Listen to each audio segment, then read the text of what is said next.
2, 1, 2, 3, 4.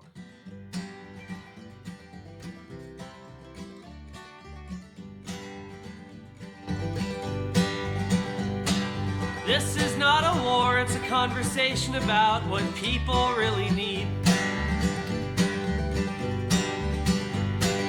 Fear is a poison, it breeds violence and apathy and greed. So people occupy the streets, so they can occupy the hearts of the fearful. This is not a war, it's a conversation about what people really need. This is not a movement, it's a body's immune system reacting to a disease. It's been trying to cure cancer with echinacea, vitamin C, and lots of sleep. And now the tumor got so big that the blood cells have started to speak. This is not a movement, it's a body's immune system reacting to a disease. This is not a protest, it's a tortoise slowly pushing through a race. I hope the tortoise keeps its patience while the hare continues to pepper spray its face. Unconditional positive regard to the ones who hurt you. They're just scared. This is not a protest, it's a tortoise slowly pushing through a race. There is no enemy, there's only people that also love their families. And they're scared that they won't have enough long after they are deceased. But how much money do they need? Love turns into fear, and fear turns into greed. There is no enemy, there's only dummies that also love their families. And this is not a phase, it's just a matter of time. With diligence and peacefulness, you will reach them and you will change their minds. If you stay there long enough, they'll start to see you. If you stay there long enough, they'll start to hear you. If you stay there long enough, they'll stop trying to hurt you. If you stay there long enough, they'll understand you. If you stay there long enough, they will believe you. If you stay there long enough, they will work with you. Because this is not a war, it's a conversation about what people really need.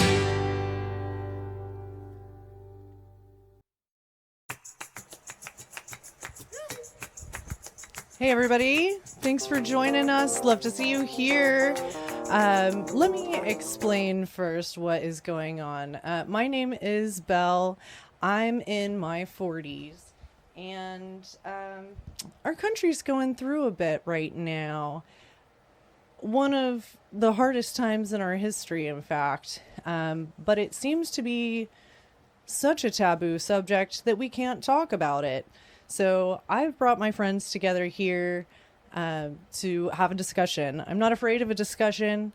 I was raised in the South. Now I live in California. I understand what it was like to play outside until dark, but I also understand the internet culture. So I feel in between so many different groups, and there's no reason why we shouldn't just have a discussion. So we're here to talk about some things. There's going to be 4 categories to the event. One is environment, then we'll talk about beliefs and values, the education system, and also the body and mind. This is an interactive sort of event. We encourage everybody in chat to ask us questions, poll us. We'll poll you. We really want this to be an interactive space where we can discuss these topics openly. We ask that everyone be respectful, Yeah, if you have any questions at all, let us know. Our first segment is going to be on the environment. So go ahead and start thinking about what questions you might want to ask us about that. I've gotten a lot of friends together. This is our first group. Again, glad everybody's here. I'm going to set up the microphone here and we can get started. All right, you guys. Thanks everybody for being here. Thanks for having us. Excited to be here. Yeah. Especially Happy after to No be here. Kings Yes. yesterday. No Kings yesterday. If you didn't go, oh my God, there were so many people on the street. Yeah. We are It's wild. using our First Amendment rights because we have them, and we should be grateful for the things that we have and use them while we have them. Let's get us started off. I'm wondering what you guys have seen in your own states or have heard even from your family or friends in other states, changes that you've seen in the environment, effects that you've seen. I'll start us off. The algae bloom, because the temperatures in the sea are warming up, we're seeing more algae bloom, which is affecting the sea life, including mammals, along our whole coast. We're in California. So like sea lions getting really ill, and that puts a strain on the folks who take care of our beaches and our oceans. How about you, Danica? I think that even over the last, I have to get it really close. Yeah.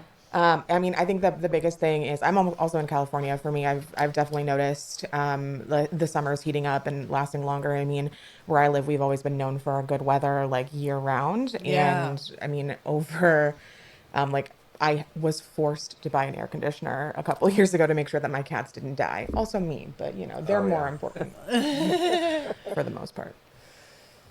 And Yeah. Gabriel? Gotta have that air conditioner. For real. I agree, Which for is sure. ridiculous.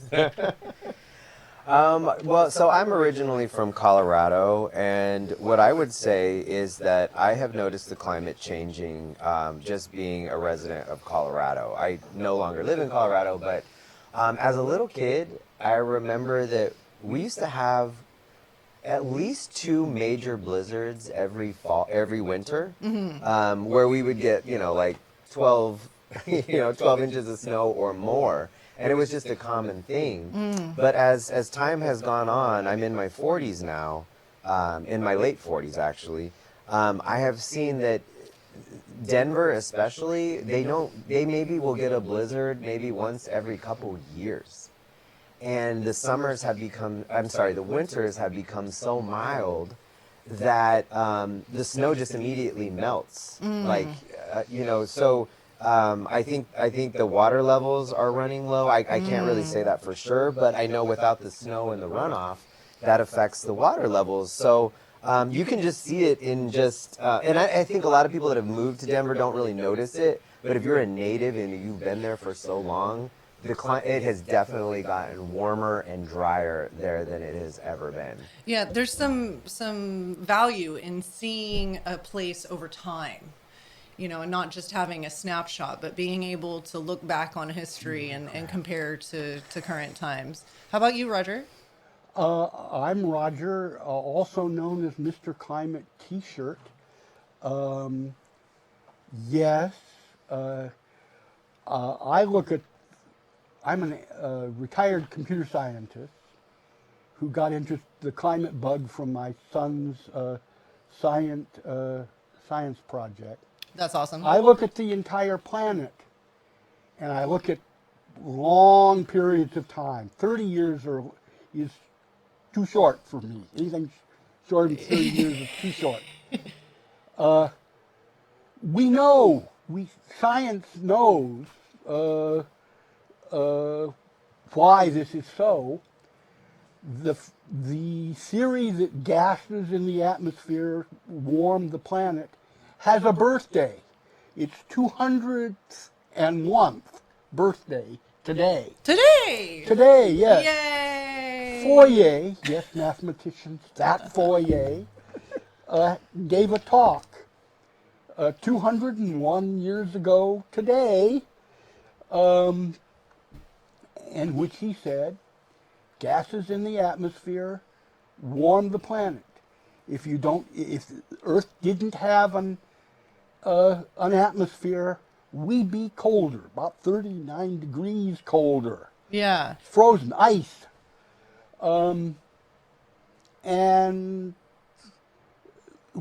drier, you say? Will, as you raise temperature, the air can hold more moisture. This is known as Clausius-Clapeyron relationship. It's mid-19th century science. For every Fahrenheit, every Celsius degree is warmed, the air can hold 7% more moisture. So places that are already dry are going to get drier. Places that are wet are going to get wetter. We're seeing this. And rainstorms are going to be stronger, perhaps strong enough to flood. Yeah, we have some comments from the chat here about what they've seen in their communities.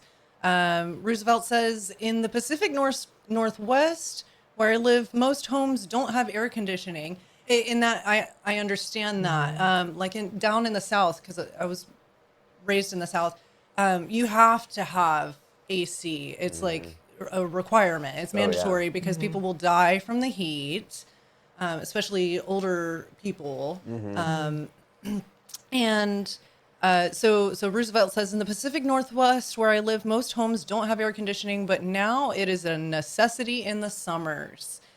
We have another friend, Hub King, says, we're having to adjust building codes and retrofit places with air conditioning because our buildings just can't handle summers anymore. Yeah, when we were building these buildings, we weren't really thinking so far into the future, I think. And you're seeing that also with even like public schools across the country that don't have air conditioning. Yes. And how are you supposed to learn as a kid when you're roasting to death? Yeah. You know? He says, here in the Nordic countries, Sweden, Finland, and Norway, we're noticing it so much as well. Summer heat waves are getting more common and they're getting worse. And winters are less. I think I saw the check grade went down a little bit, but Hubble King, So it sounds like you guys are experiencing exactly what I see happening in Colorado. Is just a microcosm of the rest of the country. Yeah, Sounds like. Starner says, here in upstate New York, the winters have been getting a lot milder with only very localized areas of heavy snowfall. Yeah. Well, I think that's also a trend, right? Like things are getting, dry places are getting drier, wet places are getting wetter. And then there's also like more extreme like microcosms of like bits of other, like the snowpocalypse a couple years ago. Like more hurricanes that are individual. The flooding in Alaska that just happened. Yeah, in Texas. Yeah, and then like also you'll see like the repeals of like specific like money allotments that are supposed to be helping people and going towards these kinds of things as well. Right, and it's just getting worse, right? But we want to take away funding to help. Like, well, the Alaska floods were like that specifically. Like there was supposed to be I don't remember what the exact number was, to be honest, off the top of my head, but it was specifically withheld recently. Yeah. And then the exact thing that they were working toward, that money was supposed to go to, actually happened, and now hundreds and thousands of people have to be evacuated from literally a U.S. state. And while climate change we know is causing more disasters, as we saw in Texas, as we've seen these hurricanes, year after year, we're defunding FEMA. right. Take a pot of cold water, put it on your burner, your stove burner, turn on the heat.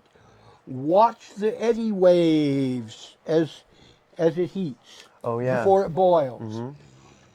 You add energy to the system, you get eddy currents, you get warm winds. And if you take the average wind velocity of this planet, it too is increasing. So temperatures, moisture in the atmosphere, CO2, they all increase. And the reason I'm here, the reason I'm wearing my t-shirt, is that increase is not linear. It is exponential. Yes. So we've raised, since the Industrial Revolution, the late 1700s, till about now, we've raised the temperature of the planet 1.5 degrees K. But by 2060, 35 years, only 35 years, we will have doubled that. And we think that time is like, it feels, I think, to young people, right? Like 30 years, that's forever, like in the future. But you know, when you get older, like time flies Goes by. fast, yeah. Yeah, and it's all up to us what we do from this point to that point. How do you guys feel about the administration and how they're handling things? I have a feelings list.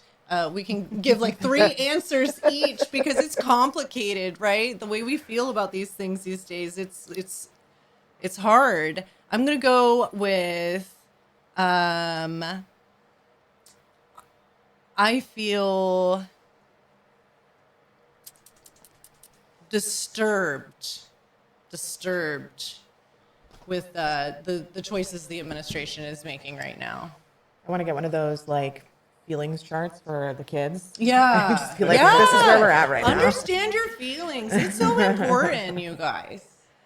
I think afraid is a big one for me. I mean, I'm afraid of all the things, to be honest with you. I think that climate change is one of those things that feels so big and scary, and like we don't really have that much of we don't really feel like we have that much of an individual impact on, and that can be scary in and of itself. So just being able to do, little things and focus on the things that we can create for ourselves. Yeah, this is our world, right? I would say I'm kind of feeling hopeless about the whole situation. I didn't even see hopeless on here, but that's the first word that comes to mind. Because correct me if I'm wrong, Roger, but the damage that we're doing to the planet is irreversible, right? There's no way to reverse it. It will take several human lifetimes for it to cure. Okay, so Yeah. there is hope, but not in our lifetime. But for our kids, though. For our kids and our kids' Maybe, kids, I mean- maybe, right? Yes. If we all get together and make that decision And- soonish. Yeah. And you asked me my word, it's failed. I feel failed. That's a good My one. boss is my granddaughter. And my granddaughter's world is going to be grim. She is now 4. When she gets my age, food will be hard to find. Casualties will be in the tens of millions a year. It's like a car running into a wall, and you can see the wall out there. Yeah. Well, like Starneff is saying, frustrated, it's going to take centuries to reverse. Yes. Yeah. Not good. We're Hi, talking Pascal. millennia. A millennia to return CO2 back to the 300 to 280 ppmv it was. It's now 420 something ppmv. Well, and I think we were making really good progress, especially with the Paris Climate Accords and the That was Paris such, Climate I Change remember Agreement. when they all got together, it was such a huge deal. We're like, oh my God, we finally like came to an agreement. We can do something about this. We've got steps, we've got a goal. At least there was a direction in the right, like there was the right momentum moving forward in the right direction. Now that, of course, we have a Republican administration and Donald Trump as president, he has pretty much gone through and reversed any of the climate initiatives that Biden had put in place. And Biden was really working hard. Say what you want about the guy, but he was working very hard to move the country in a new direction in terms of clean energy, wind energy, electric cars, even putting in that infrastructure, because you need charging stations, you need all of that infrastructure put in. And that was all in the right direction. And now Trump is just reversing it all. And to have such a... because somebody paid him. the oil companies. That's it. Paid him. Yeah. He's redirecting all the funds It's about to make him. things in the world better towards oil and gas companies. Possibly, yeah, he wants to go back to coal. Yeah. Coal, Roger. Like, what the fuck? Okay, Let's try not to. Okay, what the F? Do you guys really want more coal plants in our country? Do we want coal plants spewing, what does coal do to the country? Like, Mr. Techie, please put up my graph. Checkers, we need a graph up. The graph? Mr. Checker? We have a friend in the other room named Checkers that we'll check in with every now and then. Yeah, here's my graph. All right. Notice, this is the graph over there is the global temperature from 1850. This is the English version of it. You will note that for all those conferences and all those government measures and everything, there is no perceptible change. Another birthday we celebrate today. It used to be that there was no change, not one part in 10,000.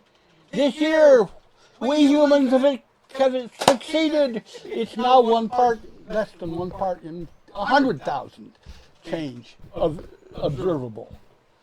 In other words, we're doing nothing. Literally nothing. The process that we need to understand is old science. Arrhenius wrote the paper in 1896. Yeah, again, 1896. And for chemists, yeah, it's that Arrhenius. Mr. Sun over here. Oh, 1 second. We're going to pull up a whiteboard. Mr. Rogers is going to explain some things to us. Mr. Sun over here has at its core. Oh.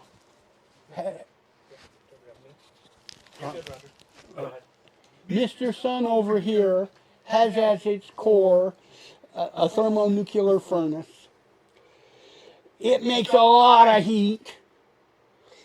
Some of that we see as visible light, short wave radiation. It strikes Mother Earth over here, and Mother Earth gets warm. Mother Earth rotates. We call it night and day. When a warmed Earth radiates the heat back as long wave radiation, something we can't see. It's infrared. Ordinarily, without greenhouse gases, it would long wave radiation, this infrared, would radiate to space and keep our planet cool. However, man over here with tailpipes and smokestacks radiates the results of the burning of fossil fuels.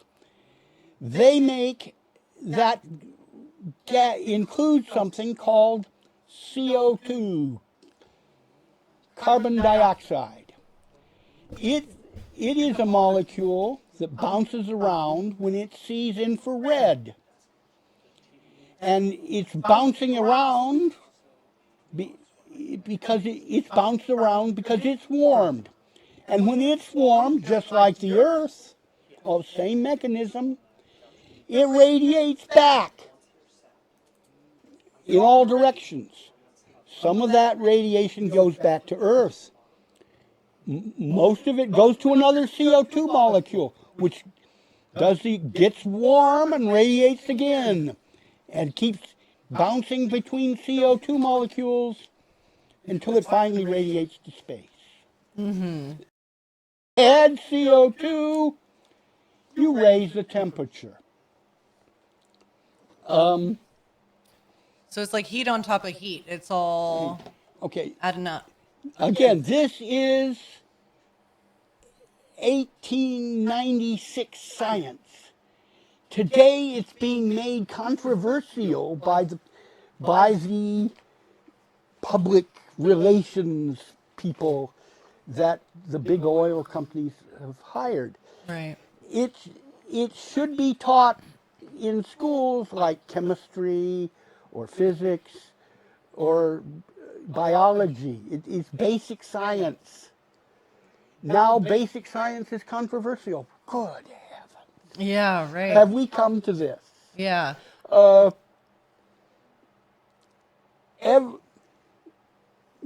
We need to reduce there is really only one practical solution. We need to reduce the CO2 that we emit. Carbon capture and storage, something sold by both Biden and Trump, will not work because the amount of CO2 in the air, if you took all the CO2 in the air and froze it in dry ice, it would be a cube, a big dry ice cube, 12 miles on a side. We need to get rid of about half of that right now. Right.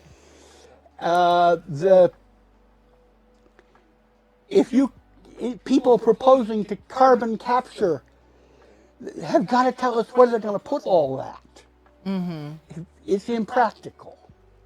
The only practical thing to do is to use the alternate technologies, electric vehicles, solar power, wind power, hydroelectric power,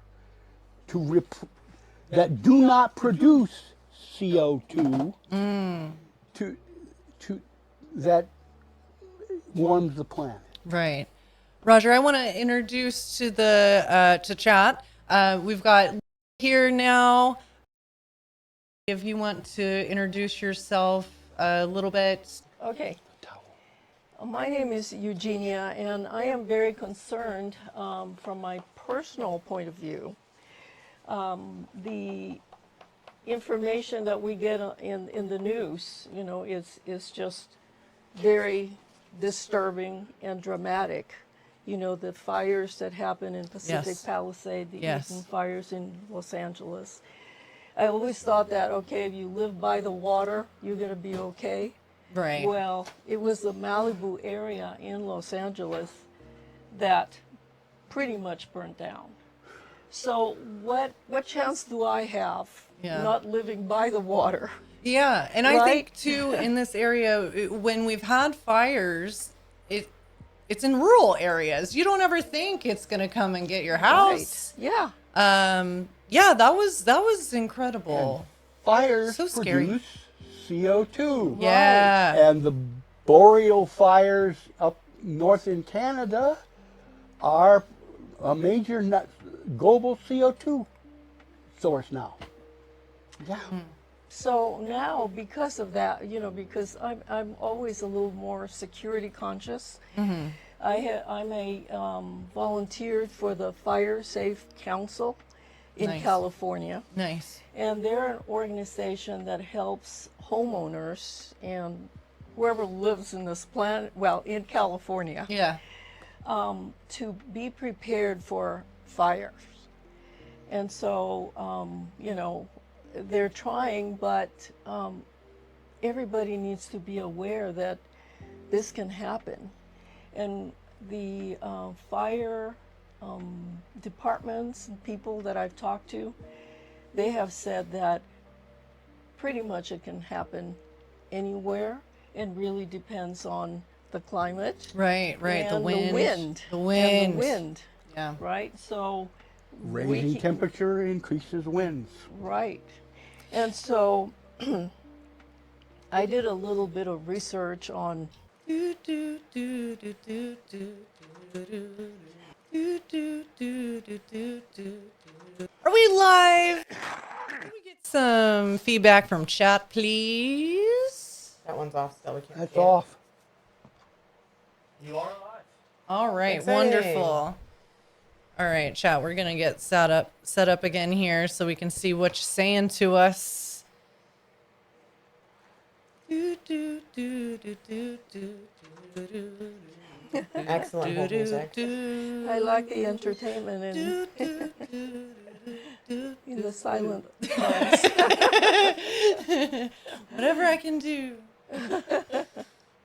good for you. We had a power outage for a second, which is hilarious. While we're talking about the environment here, you know, and that makes me think another thing. So I had a boss from South Africa, and he talked all the time about the power outages that they had there, Really? all the time. That's it, Like yeah. they have to go through rolling outages all the time because they don't have enough energy to keep Your generating capacity. their Yeah. stuff running. There's an interesting conversation to be had about that with like new AI data centers going into rural communities. Yes. Also, Puerto Rico has rolling outages all the time now already, and it's obviously extremely hot there as well, and they're U.S. it is. territory. So You know, people leave Puerto Rico in the summer. They just like get out because it is so hot. They can't bear it. And they'll, you know, Wow. fly north essentially. if they can, Well, I And then guess go that's home. a consequence of that huge hurricane that they had. And you know, they still haven't recovered from Right. that. I was in Puerto Rico last year. They have not recovered from that. Whatever sort of system that's supposed to help them with that stuff. Right. That has not Yeah. that has not happened.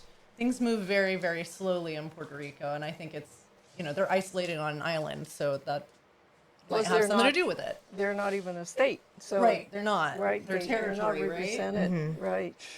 Something's on pause. I'm go, but not this is. This is. Yeah, I'm still working on it. Still working go. on seeing what you're saying, chat. Give So us a we've second. had a power outage.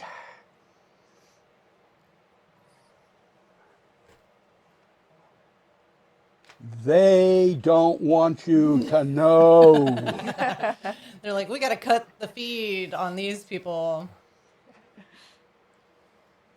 All right. So I'll explain what Danny and I are doing while we discuss. We're going to start some seeds because, you know, Roger just told us that food isn't going to be very available. And so we're just going to grow our own. We're going to grow our own. Let's do it. I'll put the soil in here if you want to put some seeds in. I don't know if any of you guys have planted seeds before, but generally the smaller the seed, the more surface it is. The larger the seed, the farther down you bury it. You want to start with moist soil. So I'm going to get my hands dirty. Nice. Eugenie, you were telling us about some research that you did for ahead of time. Oh, yes, yes. So, well, I've been, you know, I follow the news a lot. And after the big, beautiful, Trump's big, beautiful bill, essentially handed billions of dollars to the oil and gas industry. And His best of course, yeah, you know, he's doing the reverse of what we're supposed to do. And I it- mean, instead of making it better, he's actually trying to make it a lot worse. And it got some of those billions of dollars by shutting down scientific research on global warming. Yeah, Right. At the worst and time. that is so. But if we don't know about it, it doesn't exist. that's right, and it's fixed. Well, yeah. And you remember what he said during the elections. You know, one of his favorite things was drill, baby, drill. So Yeah. essentially, that's what he's trying to do. And he is opening up the Arctic area in Alaska Right. to exploration. And that is, you know, one of the most pristine areas in our country. And that's our That- only like Arctic property that we have as a state, right? Like with that's the only As a area we country. have with that climate type. Right, in our country. Yeah. And he's opening that up. So, well, things are very bad, but why are they so bad? Well, apparently, Trump had asked the oil and gas industry to fund his elections in the amount of $1 billion. And he actually told us he was going to do that. And then so they did, right? And now it's payback time. And what I'm going to tell you about is going to make you cry. Oh no! Oh no! So Hold on. This I'm is how I glad feel you're- about that. That's we'll how I be feel paying about that. for it for a millennium. Yeah, it's terrible. So here are some of the key appointees with oil and gas ties. Apparently there are at least between 40 to 400 people Oh. that belong to the oil industry that work in the current Trump administration. Hey, HP. We could get some help with this. I Hey. have, She's about to give us like a list of names. You want to put them up on here? oh, Sure. okay. Sure, I need the list to type out. She's about Oh. to tell us out loud. Okay. Okay. Yeah, Very nice, thank yeah. you. Yeah. So And who's, then you guys at home, you can screenshot it and do whatever you want Well, with it. I'm just giving you a few names, like the top names. Yeah, okay, that's who we that wanna are know gonna make about. you cry. Secretary of Energy. Yeah. His name is Chris Wright. He's the founder and CEO of Liberty Energy, which is the second largest fracking services company in the world. And you know, fracking is like even dirtier than the other kinds of exploration. Can you guys Roger? explain fracking to us? Like what Fracking. is Roger the... can explain. Fracking is pretty horrible. It is injecting things underground or exploding things underground to release natural gas. I see. And extracting it from Right, as a natural resource. So something I've noticed is that human beings, I guess, we like to take resources from our earth and then make things out of it, and then we throw those things away and they end up in the ocean. And so it's like I feel like we're like making holes in the earth without replacing it with healthy soil. You know, like we've got buildings that change our wind patterns. Like we're not focused on our soil health, which is what feeds us. It's crazy. And it's kind of, does it have the same effect of areas that have a lot of wells? Not really. You know, I've seen pictures in Alberta, Canada. There's this huge area that is all fracking, and it really is a horrible landscape. I mean, it's just black, and there's nothing growing on it. So fracking, you know, it's the dirtiest thing you can do to the environment, pretty much. They, Well- I mean, one of them. They claim that they usually inject heavy liquids into the ground. They claim that they stay underground. That claim isn't true. Okay, here my list continues. Secretary of Interior, Doug Burgum, former governor of North Dakota, I've heard of that guy. a state with significant oil production, and he has long-standing ties to the oil industry, and has and leases land to Continental Resources, and which is an oil company that is also a major Trump donor. Additional people: the EPA administrator, Lee Zeldin. The EPA is now stuffed heavily with individuals who have worked for lawyers or lobbyists that are in the oil, gas, and chemical not industries. Okay, there's other people. An attorney with a history of representing polluters is also part of the EPA. Apparently, half of the EPA is now run by people like that. So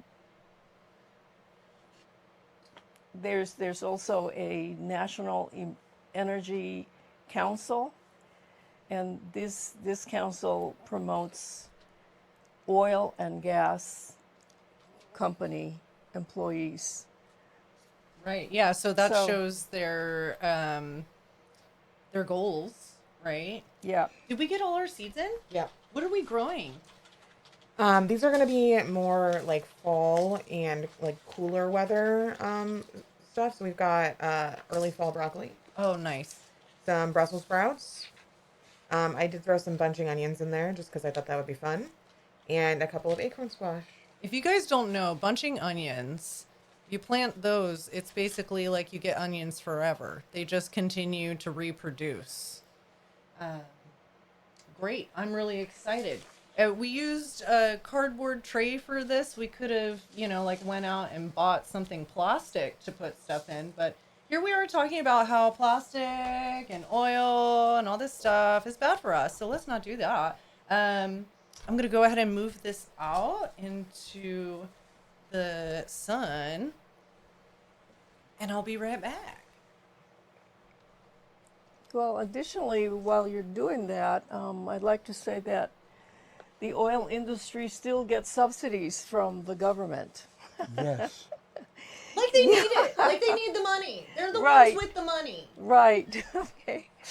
So It's not enough, though. Come on. It's government by looters. Yeah, and exactly, and really It's right a now, kleptocracy. right, we're only talking about oil, right, and gas, but it is in all the industries right now. I mean, because the government right now is for sale, Yeah. right? If you're Yeah. going to fund their projects, if they fund their elections, you're going to get something back. And the oil industry is getting something back. In fact, the oil industry was behind the tax decrease for corporations, which I can't remember what the percentages were, but their corporations are saving billions of dollars every year because of the wonderful tax bills from the Trump administration. The oil industry got fabulously wealthy Absolutely. in the 20th century, and that treasury still buys the government. Yeah. Right. And because they were, in the first administration, they were very important, being behind the decrease in taxes for corporations. Companies like ExxonMobil, the decrease just on the tax rate, we're not talking about subsidies and all that other stuff, is worth billions of dollars. So, and that's just one company, right? And in our media and education system that buys the facts, the truth. What's taught to our youngsters, what our news media covers. Yeah. Well, I don't know, Roger, if you've heard that there was an auction for coal areas for extracting coal. And the good news is that they're not getting a lot of, it's not a popular thing to do these days, because the last coal auction brought the U.S. government what was it? I think it was like 0.1 of 1 cent or something per ton of coal. I mean, like a minuscule amount of. So there's not a lot Another looting. right. Another. Yeah, It's scam in depth. There are just I guess so you could look at many it of that these. way. You can't keep up with them. Yeah, but apparently it's not worth a lot anymore in this country. So that might be the one good news out there. And the other good news is that a lot of people in the country, and especially in California, they're buying electric vehicles. So and that proportion is getting a little larger every year. And China is also producing electric vehicles in enormous Chinese amounts. And Mexico. There you now. go. Yeah. So there are a few forces that might be helping us, but we really actually need to do a lot more than that. If we didn't have the alternate technologies, we would really be in trouble. But we do have them. It's true. So The man Nick Holonak, who invented the light-emitting diode, that is the light that replaced the incandescent, did so much. Yet you don't hear about him. And but the he news did media- get a Nobel Prize, right? Somebody got a Nobel Prize for Yeah. inventing the LED. So, yeah. So those But are you those don't hear good about things, that in the press. right? It's buried. They will bury it. In the chat, Starnerf says the coal power industry just isn't viable since natural gas became so popular. And it's completely baffling that Trump keeps trying to play to that market. And I agree, Roosevelt. I imagine he thinks that's what his fan base wants to hear. I guess my question is more like, why would anybody want to hear that in the first place? I don't understand really where the idea of like that coal is a good power source came from. You know what? I don't know exactly, but I can guess that it has to do with whoever was donating to the either the Republican Party and to the Trump administration. So But I mean, like I know, and also, I'm sorry, No, and no, it's also okay. the people that worked in the coal industry, there were a lot of Are we people connected to the outside? whose livelihoods depended on the coal Well, it's not on a the coal good job industry. though, right? Like mining It's coal not, is historically but- and like well known to be quite a Dangerous. not Right. good job to have. And then you That's- have like long-term respiratory Right. issues. Yeah. And like what are the kinds of people that are being forced to get those kinds of jobs also Right. or You've got to be pretty desperate to put yourself Yeah. in that situation. It's really sad. It is. We don't need to do that to our citizens. It's Yeah. ridiculous. Well, there were it's not that many ideas. Starner. What Well, did he you say? know, there were- Starner says the last he saw was 70K jobs in the entire coal industry. There aren't any anymore. Yeah, that's not really that many though. Yeah. However, there are industries that have been around for a long time, and they're in regions where there are no other jobs. Right. Yeah. And so, these people have, it's for their own sake, you know, they will vote for somebody that will support the industry Right. because, you know, that's their jobs and they don't see a way out. Now, you know, they used to laugh at Obama and the solar and the wind, and the solar industry has been very successful.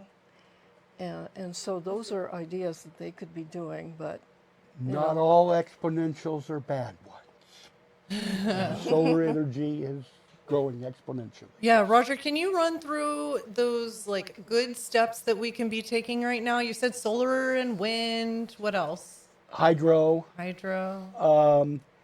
The big one though is reduction. Use less.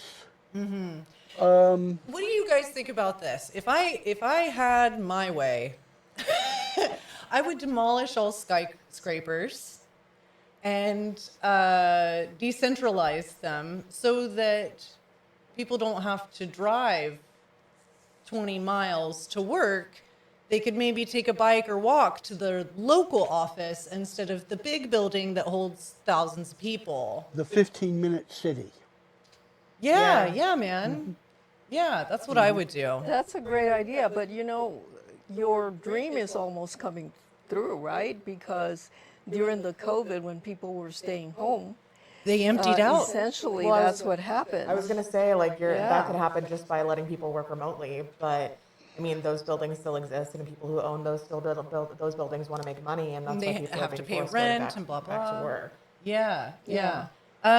What if we just Yes. demolish them now? That's what I'm Yes, saying, reduce- Starner. What did Yes, Turner Work say? reduce, remotely. reuse, recycle, Right. replace. Yeah, Yes. Not community there at all, there are things we can do. We have power, and Also happens we to be- vote. We vote. Repair. Yes. Yes, Yeah. we have power. So you know what? Let's just maybe like dance out some of this energy. Let's boogie for a second. I'm ready.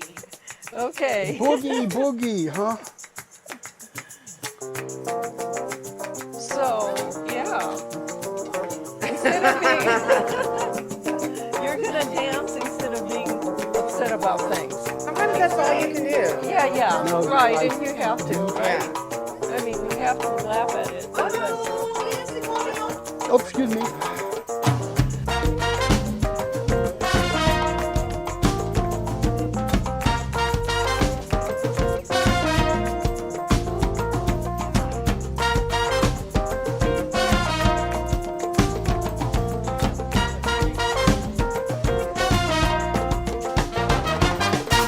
Rich people living in paradise. Okay, Roger. Poor you're people wearing your under the bridge at night.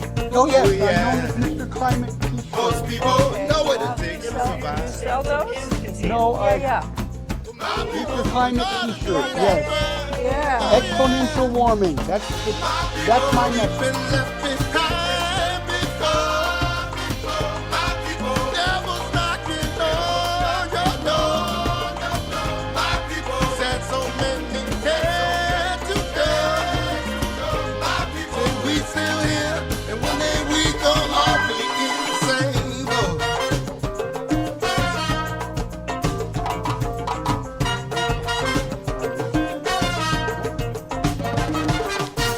Rich people still living high and dry.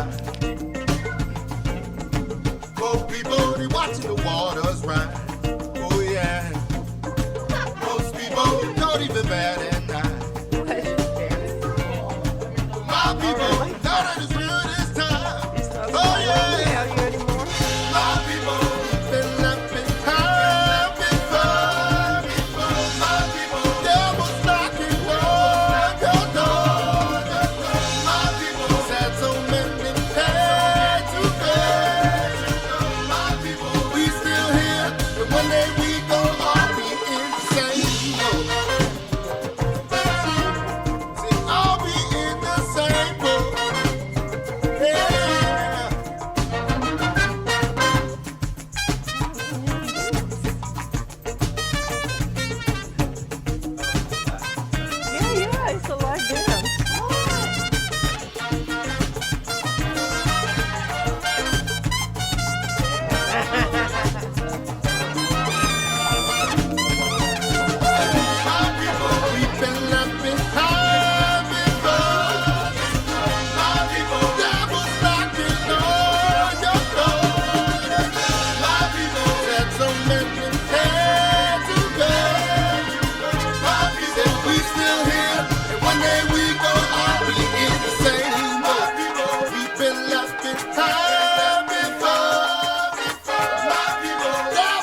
take a quick break. Don't forget, you need water. You're like a plant, like those things we just seeded. Take a break. We'll be right back. We're going to do a room switch around. We'll be right back.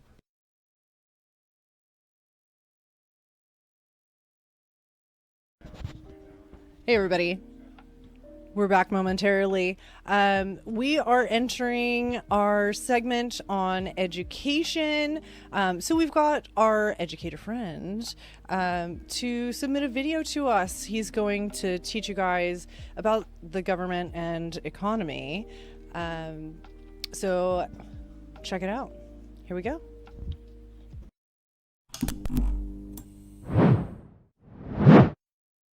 My name is Paul Shelley. I am a Twitch streamer, twitch.tv/theastropub. You can find me there. I'm also, on my day job, I'm a school teacher. I teach high school government and economics. And I wanted to put this video together for y'all because I feel like a lot of folks don't really understand how trade is working and how this administration has sort of fallen down all these steps when it comes to how to fix the problems of trade in America. So to just understand how the problems exist and the problems that we're trying to be addressed, we have to kind of understand a little bit about how trade works in the United States. This isn't just a United States thing, by the way. This is something that occurs all over the planet. Pretty much every country in the world uses this same system. It's based off the idea of what's called comparative advantage. It's a very old economics idea where the gist of it is it's better to specialize in a few key resources and then trade for other resources from other countries than trying to make everything yourself because you can get it cheaper through trade. Well, there are some problems with it. Generally speaking, it has worked to drive down prices. It has lots of knock-on effects, which is one of the reasons why this administration is trying to change things. And one of the main things about it is that it creates what's called a trade deficit, which basically means that some countries will import more goods, they export. So effectively, you're buying more stuff than you're selling to other countries. And to the current administration, they see that as a problem, which it can be, and it does also have a kind of a knock-on effect of we have less manufacturing in the United States than other countries, and that manufacturing has been going down steadily for 40 years now. Since it's high in the 50s, it's just been declining. And that has caused a lot of problems. People who had really good jobs no longer have those jobs, and as a result have to take worse jobs or lower pay because of the declining industrial sector. So this administration is attempting to change that to re-industrialize America through a process called tariffs. How tariffs function is they're called trade protectionists. The idea is make goods in America, which are expensive, more competitive than goods that are imported. So in theory, by applying a tax to imports to goods that are coming in the United States, that they can increase the cost of those items so high because in order for people to purchase those items who are going to sell them in stores, they have to pay the government a tax to be able to even receive those. The goal is to increase that cost so high that Americans won't buy that because it's too expensive. Instead, they'll buy the American brand because it is, even though it's expensive, it's cheaper than the alternative, effectively raising prices throughout the United States. The goal being long-term, that will actually be a benefit because more people buying domestic goods means more demand for domestic goods, which means more people being hired to do jobs to supply those domestic goods, and those people have to be paid, and so on and so forth. But it does increase the cost of living. The problem with it is that the way we produce goods in the United States isn't really good for that. To give you context, most American companies don't actually produce goods. Back up a little bit. There is actually a lot of production in America. In fact, it has been going up over the years until this administration. And that's because the way we've adapted to this new world is by by building things in the United States as an assembly process. Instead of building every component, we basically build those parts in other places, like tires in Mexico, batteries in Mexico. There's a lot of aluminum production in foundries and in Canada. So a lot of that stuff gets produced and then they ship it down to the United States. And then here in the United States, we actually take those parts and then assemble them together in factories. And the reason why is because it's cheaper for Mexico to make those things and for Canada to make those things, and then to the United States to assemble those things. If it was all produced in Mexico, you'd have to still take it to the United States, and that would cost money and it would take time and resources. So it's just better to build the parts and send them here.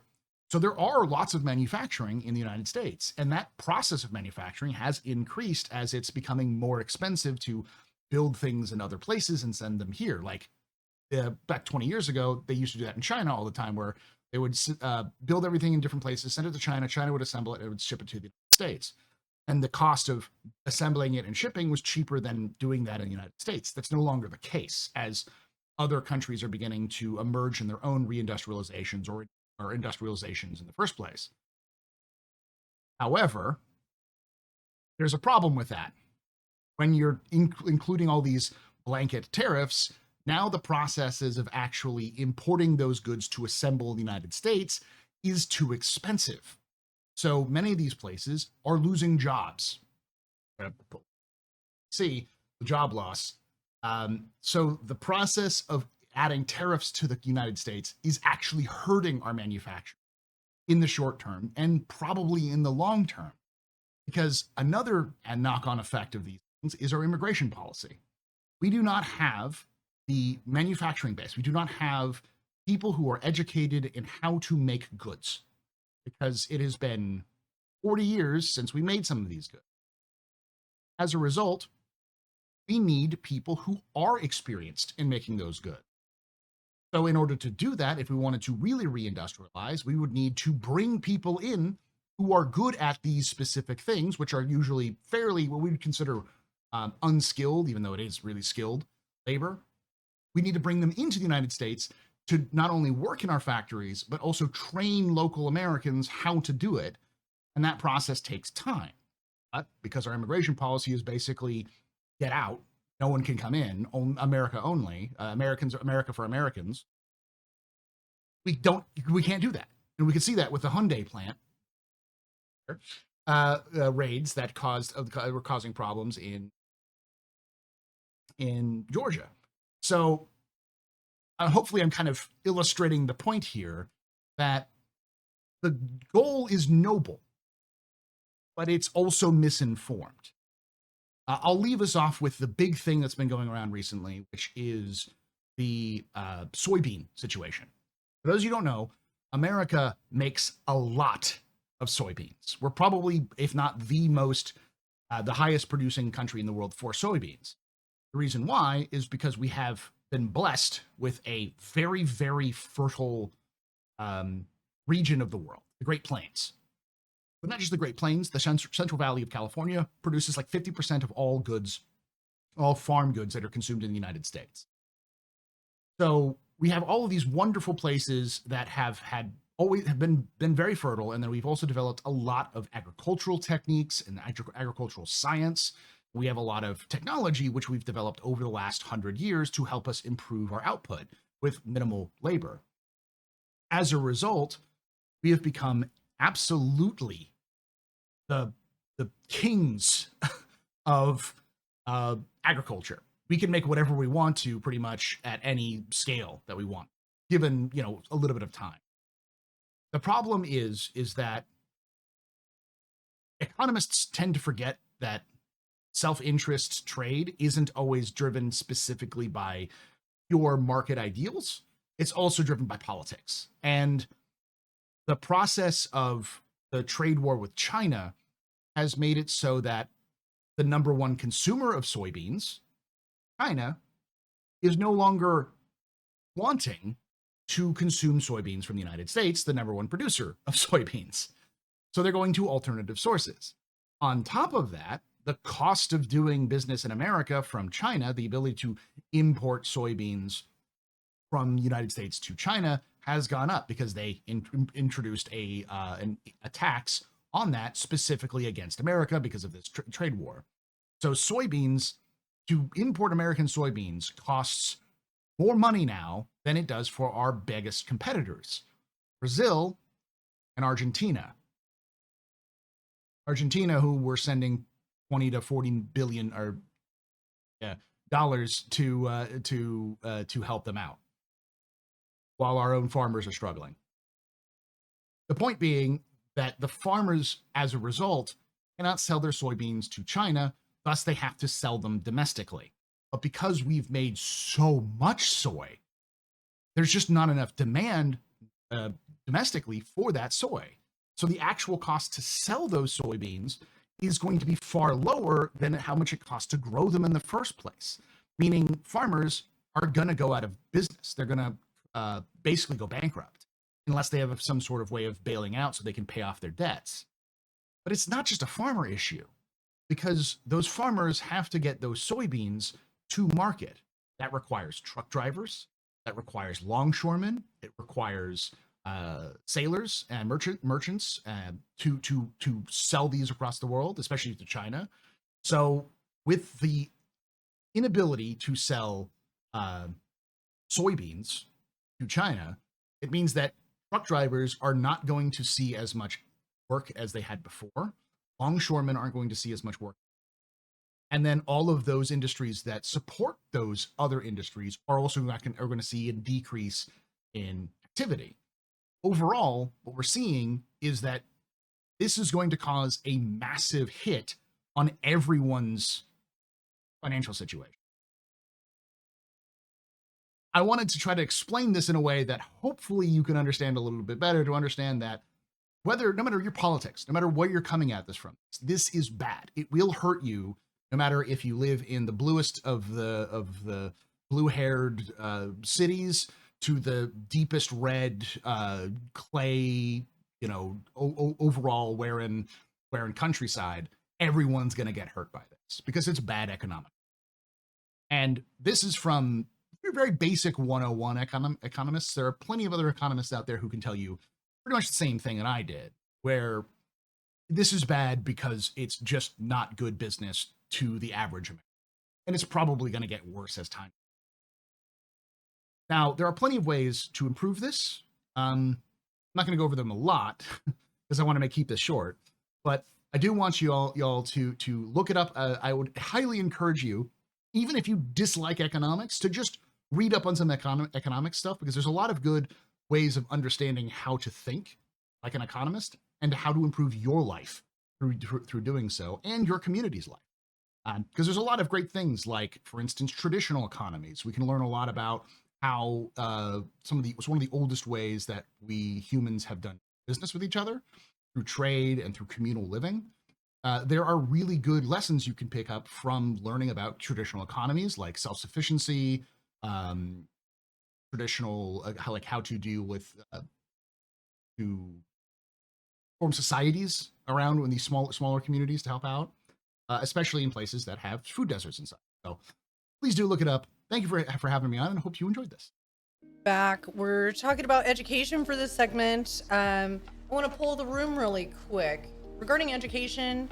Are there any changes that you've seen in your area with regards to education?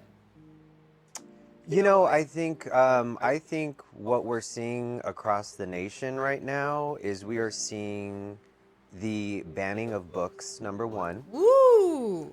Big problem. Yes. That's not what we traditionally do in the United States, and in a free democracy, we don't ban books. I think what worries me the most is seeing Christian nationalism being implemented in school curriculum. Right, like which is a prayer and the Ten Commandments, wanting to. That's a set that up. problem. Yeah, and honestly, because here's the thing. There's supposed to be a separation between church and state in this country. Our founders were very, very clear on that. Mm-hmm. And public schools are funded by taxpayer dollars, right, which means that they're they shouldn't be used to push one religion or another. Right. If you want to pray, that's fine, but you're not going to do it on taxpayer dollars. So implementing the 10 Commandments, those should alarm every single American, because there are so many Americans that are not Christian, that don't believe in that and don't want their children that's pushed on their children. And that's not to say that people in general are like anti-religion necessarily. Certainly that doesn't mean that people are amoral, right? But America, we have choice. We have choice, and we get to choose where our tax dollars go to and to what systems we want to support. You know, what's really dangerous, like in my area, that it's not an area that's very conservative. We're maybe mostly liberal. But in that area, the Republicans were running people to be in the school councils. And then when they take over, then they can implement all those ideas, even when that school is in a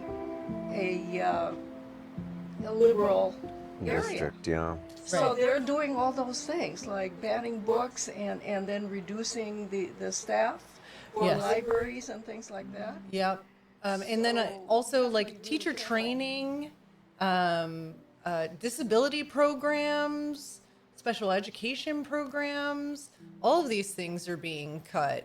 Something I thought of is ICE showing up at schools. Yeah, all elementary schools in my area have an ICE policy right now, where they have like legitimate lockdown policies in place. Yeah. And we're talking elementary schools. Yeah, that's crazy. Where they have like policies like in case ICE shows up or when ICE shows up, to protect their kids. Right. Which, I mean, good on the schools, to be honest with you, but I'm sure that there are states where those kinds of policies are not actually happening.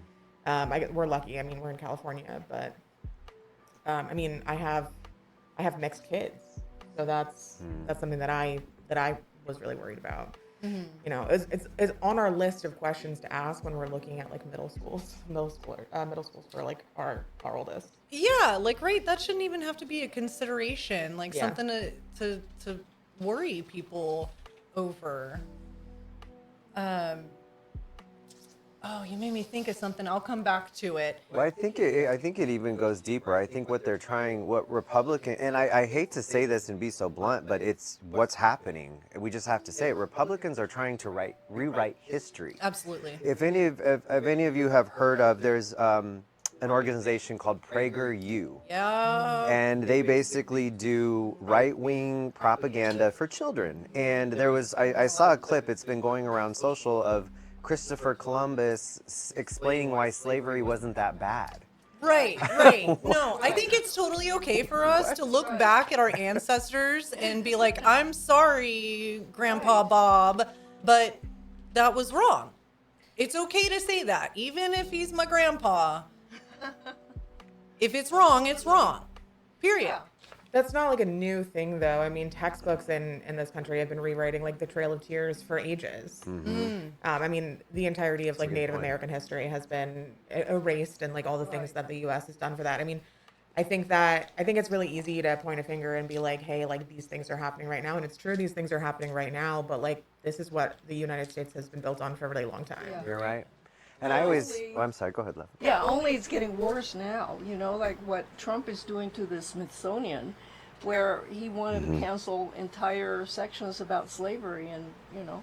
Right. Did you like guys say slavery, you know, it's not so bad. I mean, they were being fed, you know. They learn valuable Those are some skills. low Isn't that right? standards. Yeah, it's they're trying to fill every void. And so if we don't hold the line and hold our positions and do the work, if we step out, if we step back, then they're gonna come in and change things around. You guys saw the image of the slave with all the wounds on his back, the scars. They're trying to take that picture out of human knowledge, but it is a true thing that happened. Like it is possible for humans to be absolutely horrendous to each other, and we should recognize that they're there is danger in humanity sometimes, and we do have to keep an eye out. I think if we stop teaching people about these abuses, people won't be able to recognize abuse and be able to protect themselves and their family. I also think that there's a piece of education that's missing when it comes to these kinds of things that really is, in my opinion, at least a little bit of the root of it, where especially for more privileged classes of people, we aren't teaching our kids how to be uncomfortable and how to deal with that discomfort. Because like at the end of the day, like when we tell kids that like, well, you know, white people did this to non-white people, what they hear is like, this is your fault and you should feel bad about this. And that's understandable to feel that way, but that's not just a bad thing to feel. Yeah. And I know a lot of the education standards that are coming around right now are things like, well, anything that causes discomfort because of your race is a problem and will not be taught.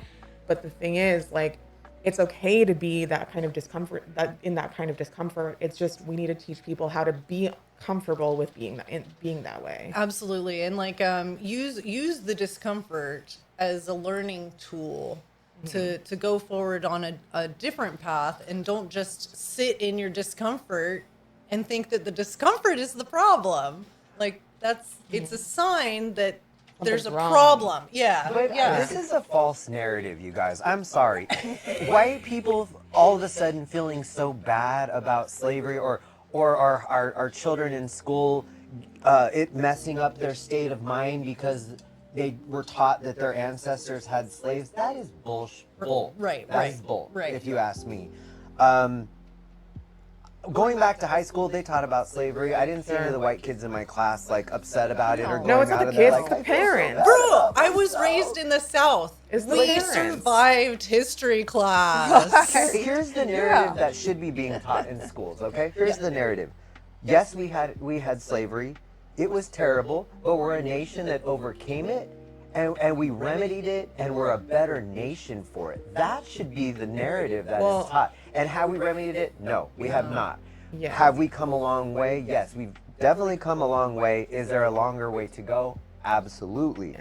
Reparations? Yes, we can go on a whole other rant about reparations. But the story of America is one that began with slavery. It began with the murder of indigenous people. It began with taking over lands that belonged to Mexico at one time. But we are where we are right now, and that is all part of our history, and it needs to be a progression of, we're always trying to be a better nation. I think the thing that the point that I was kind of going at on that front is like, I absolutely agree with you that is true. I think that we do have a long way to go on that front also, but it's more like I was thinking about why people resist that kind of narrative. And like I was thinking about why, especially parents with young children who will probably be uncomfortable or upset about that kind of narrative, and like where those feelings come from. And I think being able to connect with those feelings and being like, hey, I understand where you're coming from, but that's dumb, is is like the next step of that conversation. Because you're absolutely right, that should be the narrative.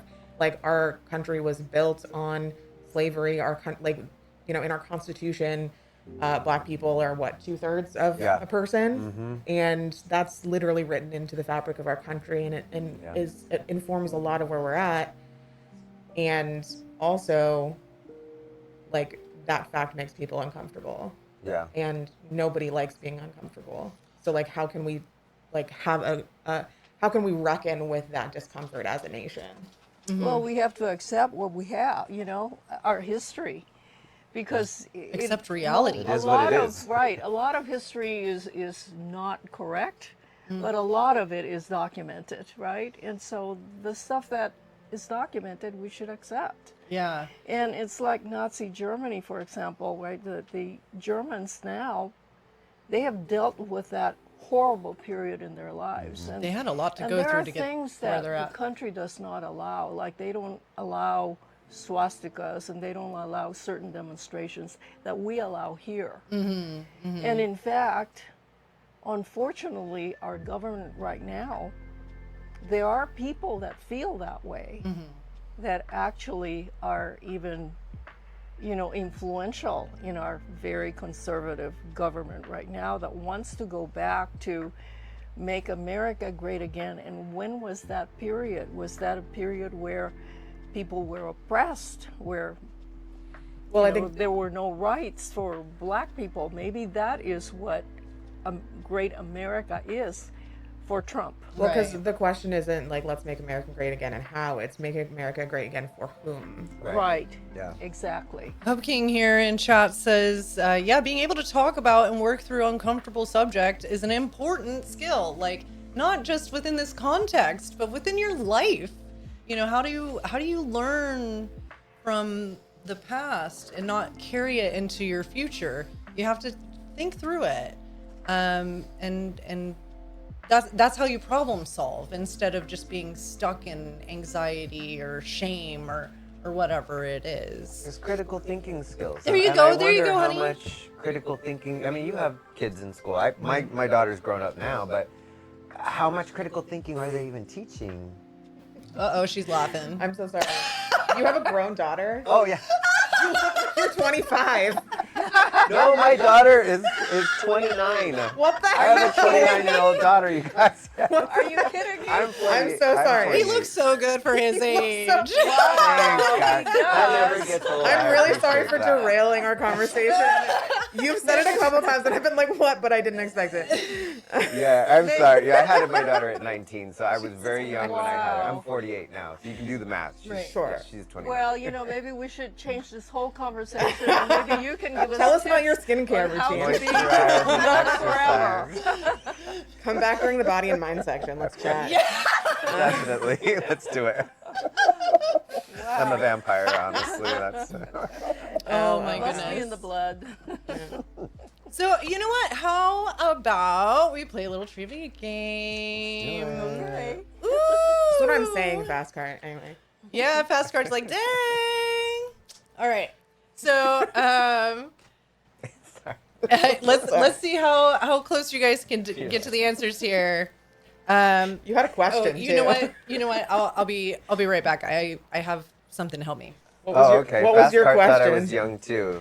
Thanks, guys. I appreciate that. Okay, I'll give you a secret. Okay. Moisturize and exercise. That's what I can Moisturize tell and you. Exercise. And I am half Hispanic, so maybe that had to do with it too. I don't know. This is my Okay. timekeeper.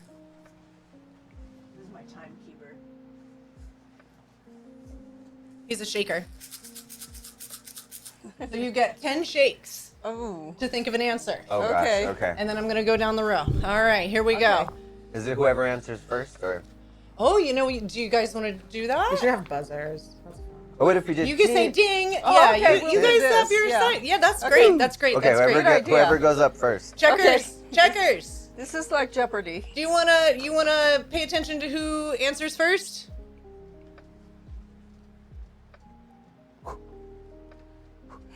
Yeah? You ready? All right. Okay. Let's do this. Question 1. Oh. Okay.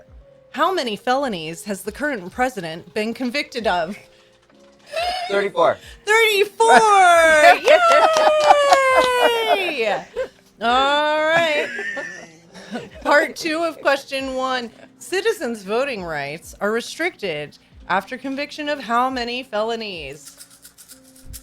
Uh-oh. All y'all at the same time. I'll let somebody else go. I actually don't know the answer. It's literally one. It's right? literally It's one, one? you guys. Okay. Okay. One. Great job. Question 2. How much money does the bottom half of the U.S. population have? Not enough. I don't know. Ding. 10%? I don't know what that Oh. number would be. 50%. You guys are giving me No. percentage, and I'm asking how much money. 500 billion? Oh, Oh, I don't Less know. than I have 500 no billion. idea. Percentage would be better, but The number I have is 4.21 trillion. Oh. But divide The that second by- part of this question, how much money does the top 10% of the U.S. population have? More than that. well, I know the percent. Maybe it's a 90% or something. It's a huge percent. It's a vast difference, okay, right? So the bottom half has 4.2. The top 10% has 112.79 trillion. Oh my! That's Yeah. disgusting. I heard an interesting statistic the other day Yeah. that Earner the zero. top 10% of earners are 50% of the spending in this country right now. We're The very who, the what, top, you said? The top 10% of earners in the country Yeah. constitute 50% of the spending. That's right now. crazy. So we're top heavy right now. Oh, yeah, we're super, Oh. and he's trying to make Yeah. it more divided. People on the rest can't afford to be spending right Yeah, now. It's too right. expensive. Yes, in everywhere. And a note from Star Nerf here in regards to the first question: how many has the president been punished for? And so far, that's none. He made sure that he got back into office so that we couldn't do that until he's out of office. Oh, okay. Question 3. Technicality. Oh, here we go, chat. I need help. Give me a zip code. $24,000 per person. A zip code. And then I'll need checkers to check Okay. for the answer. 94949. Everyone. Oh. Is 1, 2, 3, 4, 5 a zip Is that code? really a zip code? Let's see. Yeah. So, how much did a house cost in that zip code in 2000? Schenectady, God. Oh, New in York. the year 2000. Okay. New Schenectady? What, like how I mean, big of New like York a is normal fine. house? Like how big of a house? A regular house. Regular Average. suburban Just home. the average. Yeah. I'd say 2.5 bedrooms and a white picket fence. in 2000. In 2000. 500,000? So an update from sorry. the checkers, 12345 is technically a valid zip code. It is the headquarters of General Electric in Schenectady, New York. It is a single-use zip code. That's All right, so we're going to high. use a different zip code, y'all. Interesting. But- Seven. Well, I can give you the median cost for a home for the entire state of New York Okay, That's fine. cute. The Okay. Back entire in City. 2000 or now? in 2000 to start. I'm gonna Okay. say like 150,000. Are we supposed to do this? Sure, Yeah. you can take guesses. with Okay, 700,000. Okay. I'd say 150. with New York as in the statistic, Yes, the entire state. 450. In the year 2000, the average cost of a home in New York State as a whole New York State, was 2000. $149,000. $149,000 for a house was back in right. 2000 I in need New like York. $5 Well, for I a was down thinking payment. I bought a house in '99 Wow. in Colorado, This and is I was insane. thinking like what it cost me. There you go. Like, 150,000. see, that's because you've That's lived crazy. some time. And I used to be in the mortgage industry Hey. before it But it's collapsed. so much higher, Starnarf is my point. Like I feel like it's Yeah. gotta pull the. I feel like That it's gotta doesn't- pull the. All right, so let's see how much a house in New York cost Now? now. I would. 450. I'm gonna say a mil. Pull your.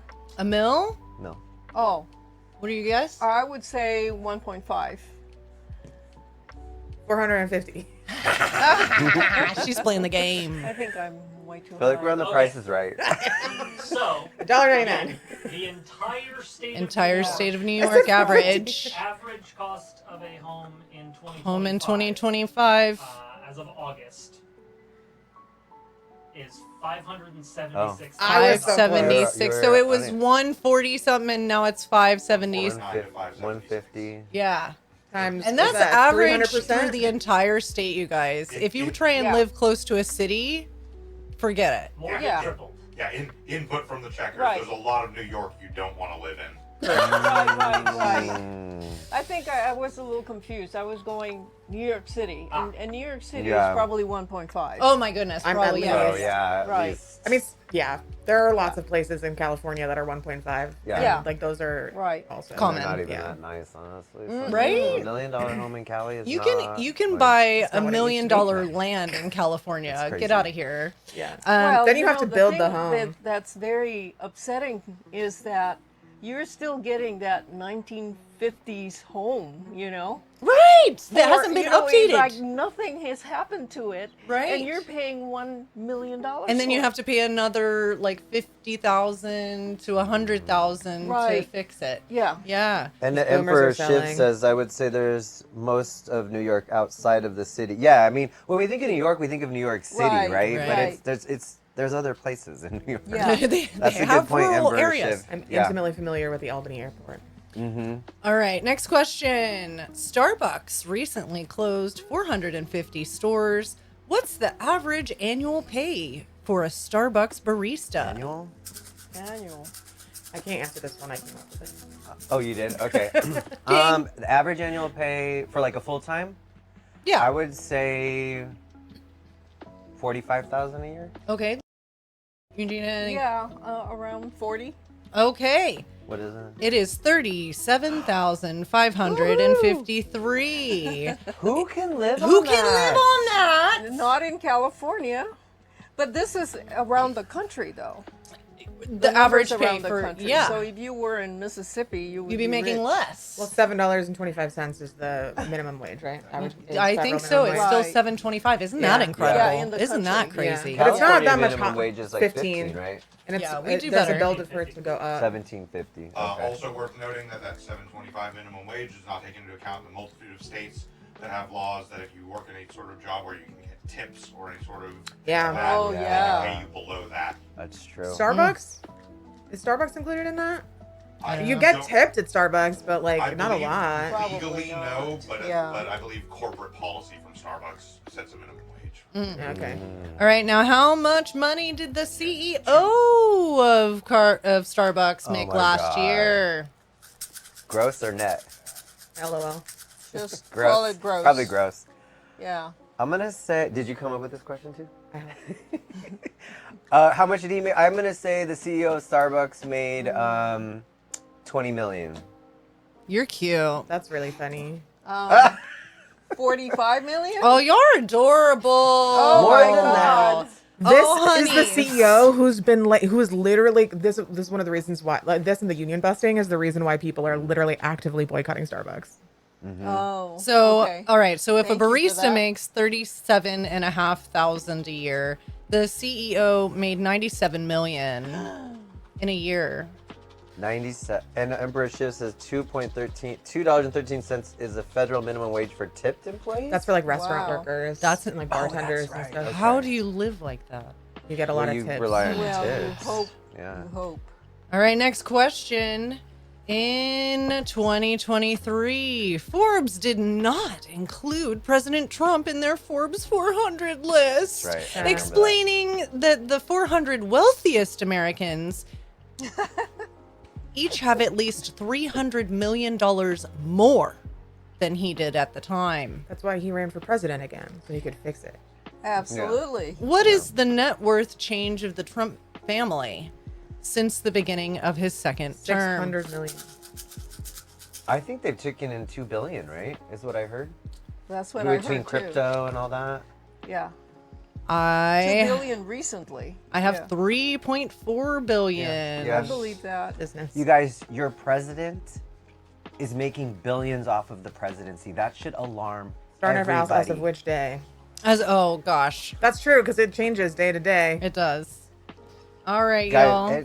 well, never mind, Next, we can go. how much did it cost a foreign country to establish a foreign military base on U.S. soil? A jet. A jet. How much did that jet cost? I don't know how much the jet cost. It was. Well, It cost us zero, right? But zero. we have to retrofit it in order for it to be a secure plane. So they gave it to us gave it to Trump as Gave a it to gift. But how much value did the plane have? Oh, I don't remember. Wasn't it kind of a $400 crappy million. jet? 400 million. Woohoo. Okay. Well, that's if they Alright. retrofit it for a presidential plane, which I think that they want to do. And it's No, 400 million was the The estimated value of the initial. plane itself. Before Oh, yeah, yeah, anything. yeah, Or anything. Right. Yeah. All right. It was a And bribe. then It's a $1 bribe. billion to retrofit to take find all the bugs that they may have installed inside the Right. How crazy is Right. that? Is that more or less than the like new party room at the White House costs? Oh God. Oh, the ballroom. Yeah. What about the Ark? Yeah. Right. Is Who he needs an building ark? now too? No. Sorry, we're getting off topic. Yeah. Sorry, guys. All right. Next question. How many government jobs? Oh wait. No, I'm skipping. What's the change in number of industrial jobs since April? Oh, Just since April. negative 30,000. Negative 100,000. Negative 2 million. Okay. Gabriel's got it closer. It's 42,000 less industrial jobs since April.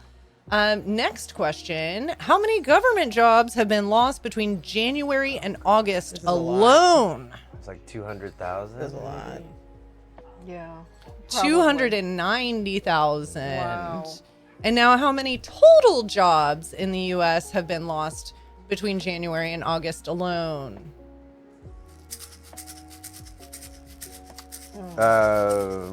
Ding. 200. I don't know. We don't All know. right. It's lot. 806,000 jobs just since January. And this is not Disproportionately. including anything that's happened since August. And that's disproportionately for like women of color too. Yeah. that's Right. So true. this doesn't include any of the firings that have Yeah, happened since the demographically, Oh, it does shutdown. not Yeah. include the Trump firings. Well, it just goes till Oh yeah, August. right. Yeah. True. Okay. Next question. Of the last 110 days since July 1st, how many days has Congress been working? Isn't it like 18? I feel like it's like 7? 18. Ding.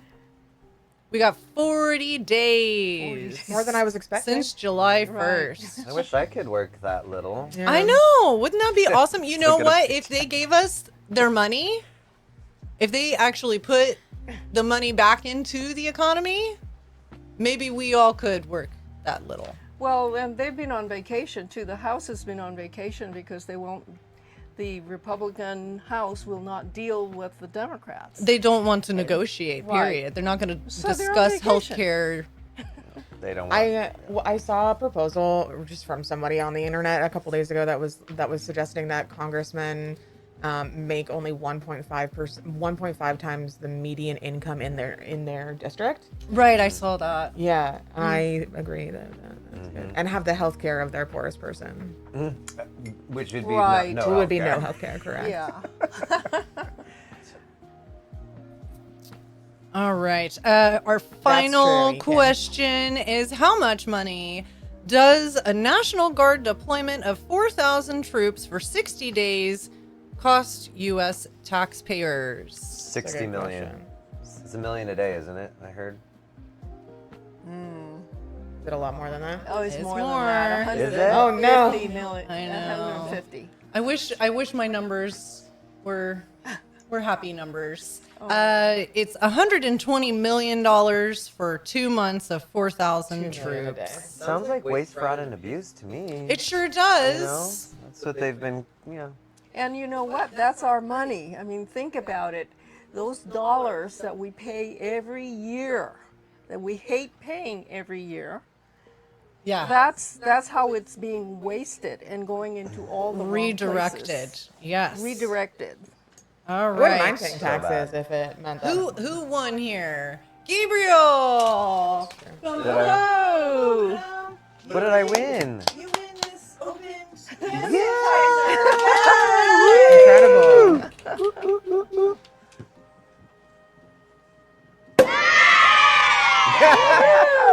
Great job. Great job, everyone. All right. We have a new guest we're going to swap in. two new guests. Welcome, you guys. If you want to introduce yourself to the chat room, just give us some simple information, your name, maybe education, background. Well, I'm Jack. I'm a public health researcher. Wonderful. And I'm a retired professor from a community college system. My area was computer science. Wonderful, wonderful. We've got Gabriel is going to talk to us about some issues going on with tariffs. Yeah, since we're already kind of talking about tariffs and stuff, I felt like I was, somebody who could speak on this. So just so you know, I have a small business that manufactures apparel in China. And I've had the business for about 12 years now. So we've been manufacturing in China for the last 11 years. And I will say my very first collection was made in the United States. So I did make an effort initially to manufacture in the United States, but what we found is that the quality wasn't very good. And we were very limited on the types of products that we could make because there just is not, there are not factories here that are manufacturing all kinds of different products. Like there are some factories that do t-shirts, maybe sweatshirts and hoodies, but anything more than that, there's just not a skill level in the United States that allows for the manufacturing of these types of products. That's why most of the clothing and stuff that you see is made overseas. Look through your closet, look at the label. Everything is made out of the country. And this is why I wanted to show you guys just some basic math. And first, let me show you the product. So my company, we produce different types of garments, but we also produce backpacks and duffel bags. So I know everyone keeps, when they talk about tariffs, they keep saying the soybeans, but none of us buy soybeans in bulk, right? Let's talk about a product a backpack, right? That you guys would buy at a store, okay? And I just want to give you, I'm not going to give you the actual numbers because that's a company secret, but I want to just give you some basic math to show you how this works and what the consequences are of tariffs, okay? So I don't know if I can get this. Oh, I am here. Yeah, you're good. So let's just say, for example, that to manufacture this backpack in China costs me $10, okay? Initially, we were paying small tariffs. I think it was maybe like 10% or 0.10. So that would mean $1 tariff on every backpack that we are ordering. And keep in mind, when you produce these, you're producing 1,000 of them, 5,000. It's not just one. You're producing a complete run of these things, right? Yeah. So in essence, that would have cost me $11 to produce this backpack. And this is not including the cost of shipping. And then, of course, the cost of marketing and advertising to push this product out to get it to sell. So there are other costs that are involved with this. So essentially, this would have cost me $11. Again, these are fake numbers. They cost a little bit more. But the problem is, when Trump first came into office on his second term, he announced 145% tariffs on anything coming from China, okay? So that takes my $10 that it cost me to produce it times 145% tariff, okay? So that basically is going to cost me $14.50 just in tariff, which is more than the cost of the actual product. So essentially, what started off as an $11 product to produce is now $24. I'm sorry. $24.50 now to produce. So keep in mind, that is just my cost. I need to also mark it up so that I make a profit, okay? So, just selling it for the cost that it costs to manufacture, you're not gonna make a profit, which means your business isn't gonna be around very long, okay? So I have to jack up the cost. It just makes it unrealistic to even be able to sell, to even get the product in, because the problem is if I jack up the cost, then the cost is so expensive for people that they can't afford it, or they'll just go to another brand that has a cheaper product. And that affects your ability to hire employees if you wanted to, and grow your business. Exactly, because we hire people to do our order fulfillment. We hire models, we hire photographers, there's a lot of other people that are involved in this process that we need to pay, and that of course creates jobs. Right. And so when Trump announced these tariffs when he first took over, we basically had to make a decision to cancel future collections for 2025. And keep in mind, these collections took about a year to design and create samples. So we had to scrap an entire year's worth of work. And time is money, babe. Exactly. Yes. And I'm just a small business, guys. This is a microcosm of what's happening on a larger scale. Yeah. And it is going to affect you. This is how it comes down to you, because I, as the brand, have to mark up the price, which means you're going to pay more when you go to the store to buy this product. Yeah, and Starnerf has a comment here. I saw a video about this as it related to computer cases, and for them, it basically made it completely non-viable to sell anything in the U.S. Yeah, this is going to be harder for us to get the things we need. It disrupts the supply chain. And if you guys remember COVID, the supply chain was disrupted because of, everyone was on lockdown, and it caused inflation to go crazy. It's the same thing here. You're disrupting the supply chain, and you're going to cause more inflation on everything. It's going to we're going to lose jobs, and it's going to cause inflation. And the problem is, you're not really bringing jobs back to the United States, because there is not a skill level to make this in the United States. Why is that? Because we don't teach kids how to sew. We don't teach kids how to do, that kind of work. In China, you have generations of people that know how to sew and produce this kind of stuff. Yeah, those basic skills have been lost a lot, I think. There needs to be more flow of information. Yeah, there really is. So even if you wanted to produce this, there are not factories here that could produce this, period. Do you guys have any thoughts on any comments? Well, I own some farmland in the Midwest. Oh. And it's the breadbasket, really, of the Americas, the Western Hemisphere. And I have to say that the whole tariff situation, we have a bunch of soybeans we'd be happy to sell you, but you're not going to want that many, you're right. There's only one place that did want that many, and that was China. Right. And what our tariffs have done is that they've been, there's been a backlash against them. And the Chinese, more than any big country, has been part of that backlash. What's happened is that now we have this huge surplus of soybeans, while the countries that we are sending tens of billions of dollars to, I'm talking about Argentina here, have picked up the slack and have moved into the Chinese market, and they are taking over the soybeans. They're undercutting us. That's right. So they actually, while we have products sitting around waiting to be purchased and simply at cost now, even less than cost, we're unable to sell anything. So eventually this food is just going to sit around and rot. And what's happened is that you could say, well, gee, why don't the farmers grow more corn or something like that? Well, corn is still very viable, but it wears out soil fairly quickly. Right. Soybeans. We were talking about soil health a little bit earlier. Well, it's a big part of it. So so if farmers planted corn year after year in the same plot, eventually that would lose its vitality totally. Yeah.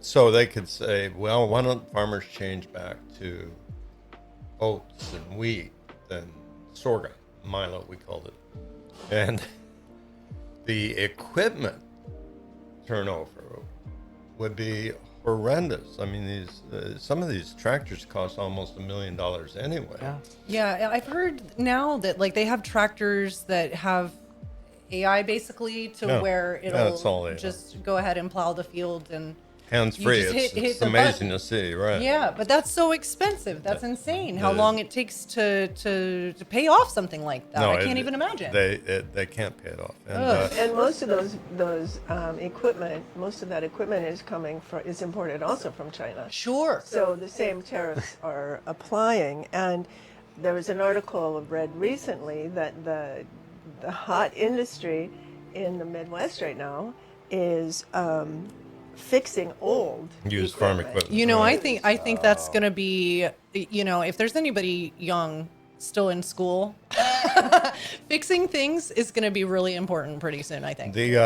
What's happened too, though, and getting to a health issue, is that it used to be USAID, which has pretty much totally been destroyed. Gone. They used to buy surplus agricultural goods for donation to third world countries, to very poor countries, especially in Africa, but all through the world. And this was a way of a soft power, if you will, that we were able to help people who just simply needed food, because USAID would reimburse our farmers at a fair rate to sell excess production. and that's gone now. So we're losing not just the direct markets, such as in China, but the indirect market, which would go through USAID or the State Department somehow.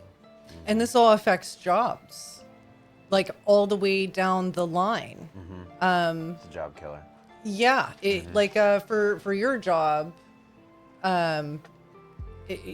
somebody has to ship the material. Somebody has to take it off the boat and bring it to you. You know, like there's actual live human beings in positions to keep the flow moving, and there isn't any flow because there's nothing. Right. There's no trade. Right. Yeah. Right. So once again, it is the working person that is bearing the brunt of the impact. And Gabriel? Okay, Gabriel was talking about inflation and who is impacted the most by inflation, and the answer is poor people. Yes. Rich people can, they have a cushion that they're not going to be hurt.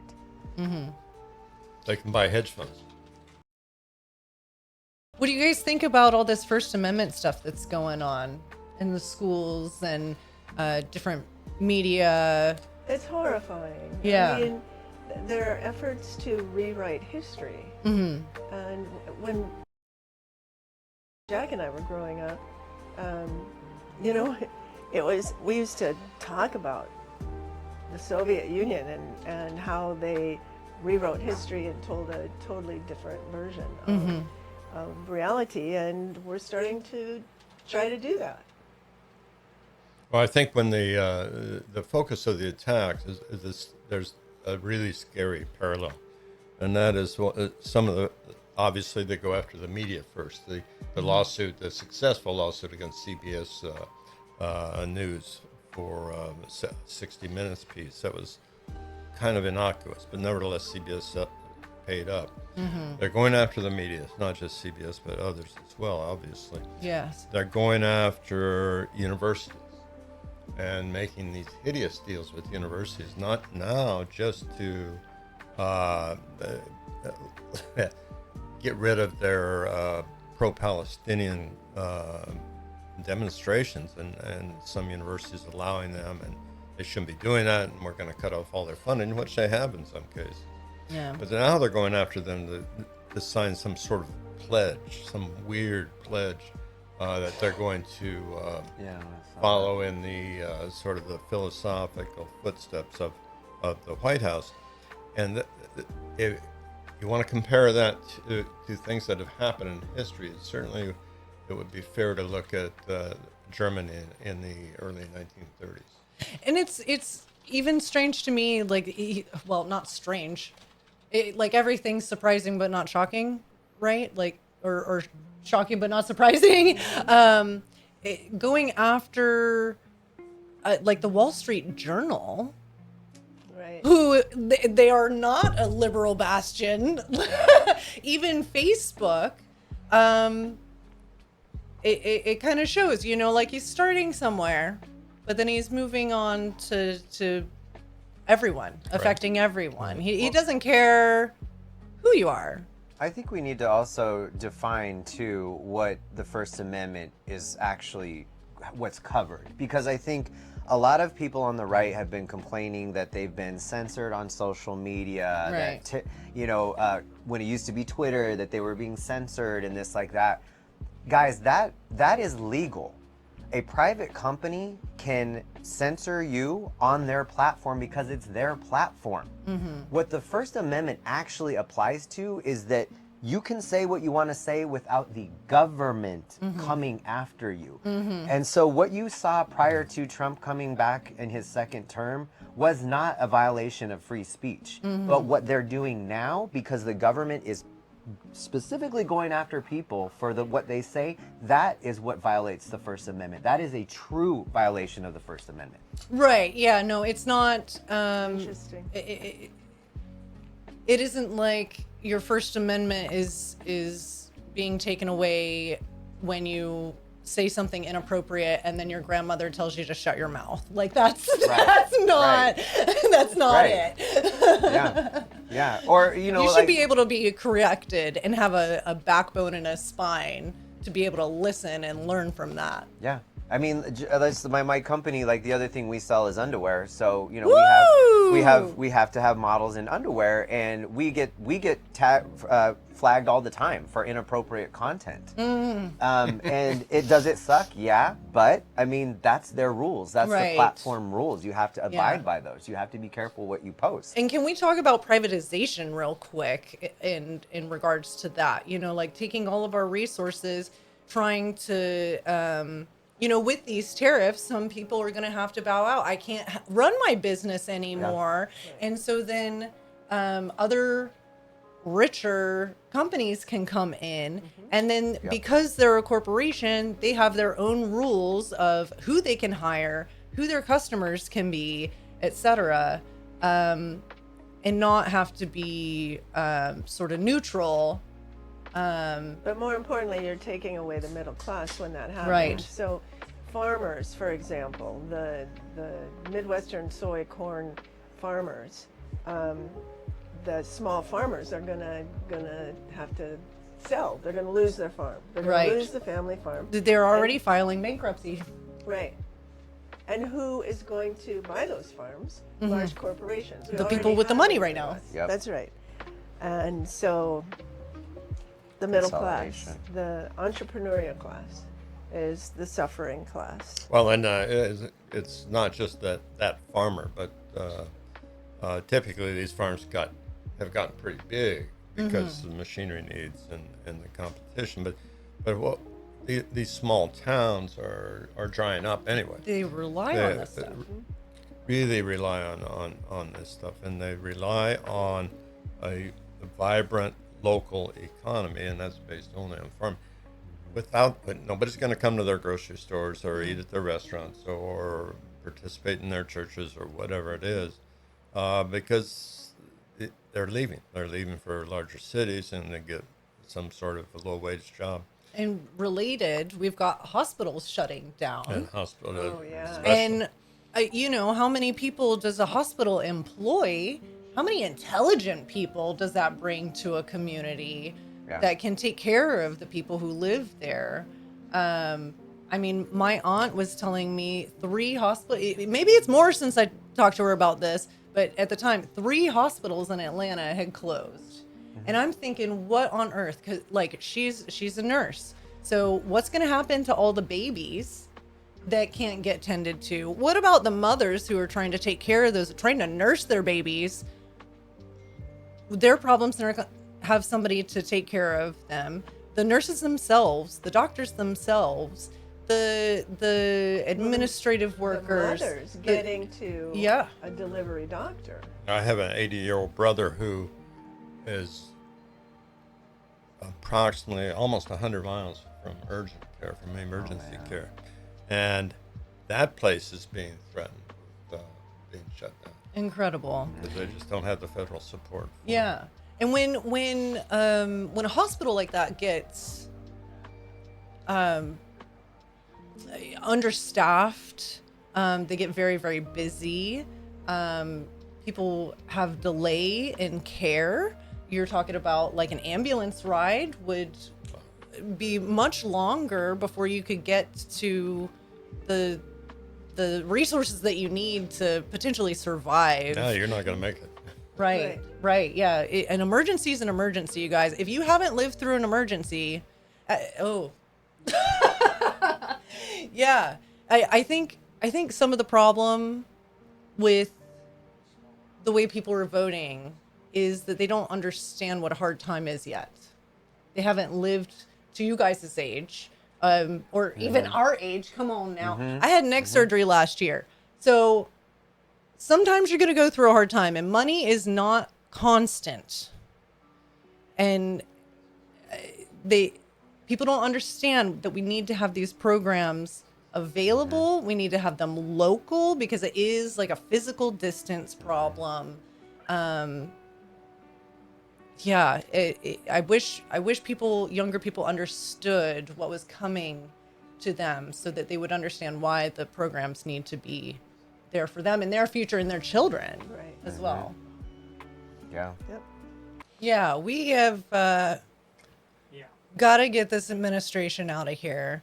That's why California is voting yes on 50. Get this man out of here. We're not really down. You know what? Here's something checkers can help me with. How many people? And maybe you guys have the answer. Let's see. It's like another trivia game. How many people are in the cabinet? All right. The dance cannons Cool. are armed. I'm gonna take this from you Go really for it. quick. All right. So how many people are in the cabinet? 12? I'd say 12. You said 14? There are 15 actually. 15 in the 15 cabinet. monsters How in the many cabinet. people in Congress? It's like 500 something, I think. Yeah. Yeah. 535. There's 100 in the Senate, right? Mm-hmm.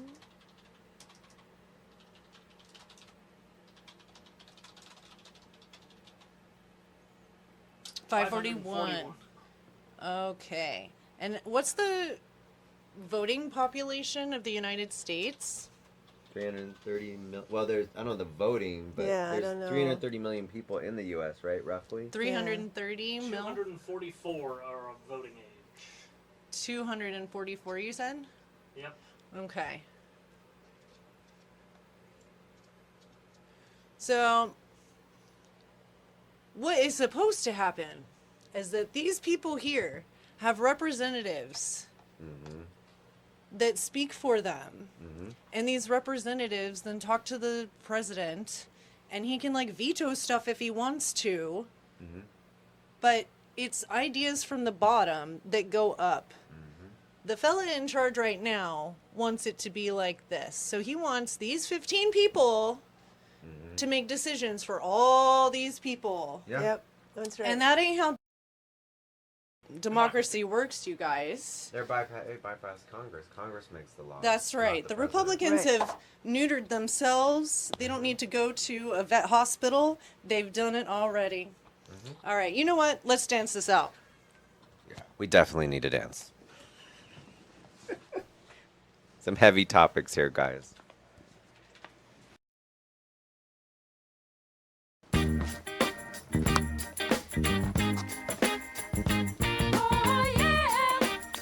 Yeah, you got this.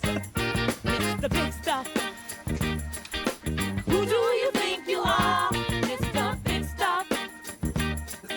You're never gonna get my love. Now because you wear all those fancy clothes. Come on in, Oh, man. yeah. And have a Get in big there and fine dance. car. Dance party. Oh, yes you do now. Do you think I can afford to give you my love? Oh, you think you're higher than every star above, Mr. Big Stuff? Who do you think you are, Mr. Big Stuff? You're never gonna get my love. I've seen you. I know you broke their hearts one after another now, bit by bit. You made them cry. Many poor girls cry. When they tried to keep you happy, they just tried to keep you satisfied. It's the big stuff. Tell me, who do you think you are? Mr. Big Stuff. You're never gonna get my love. The camera's just trying to compensate for your natural charisma. I'd rather give my love to a broke guy that has a love that's true. Oh, yeah. Than to be fooled around and get hurt by you. Cause when I give my love, I want love in return. Oh, yeah. Now I know this is a lesson, Mr. Big Stuff. You have a nerve, Mr. Big Stuff. Tell me, Dancing on the who screen. do you think you are, Mr. Big Stuff? You're never gonna get my love, Mr. Big Stuff. You're never gonna break my heart, Mr. Big Stuff. You're never gonna make me cry, Mr. Big Stuff. Tell me, just who do you think you are, Mr. Big Stuff? You're never gonna get my love, Mr. Big Stuff. never gonna break my heart. No, definitely not. You're never gonna make me cry. Just who do you think you are?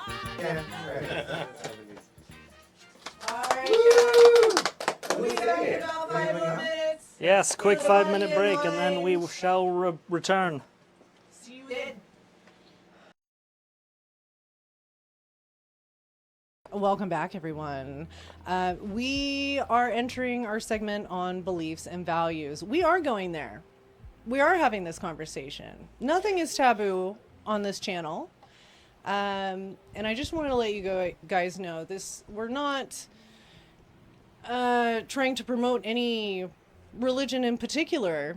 I myself am not religious, but I did go to a private school for some time, a religious private school, and my family sure is religious.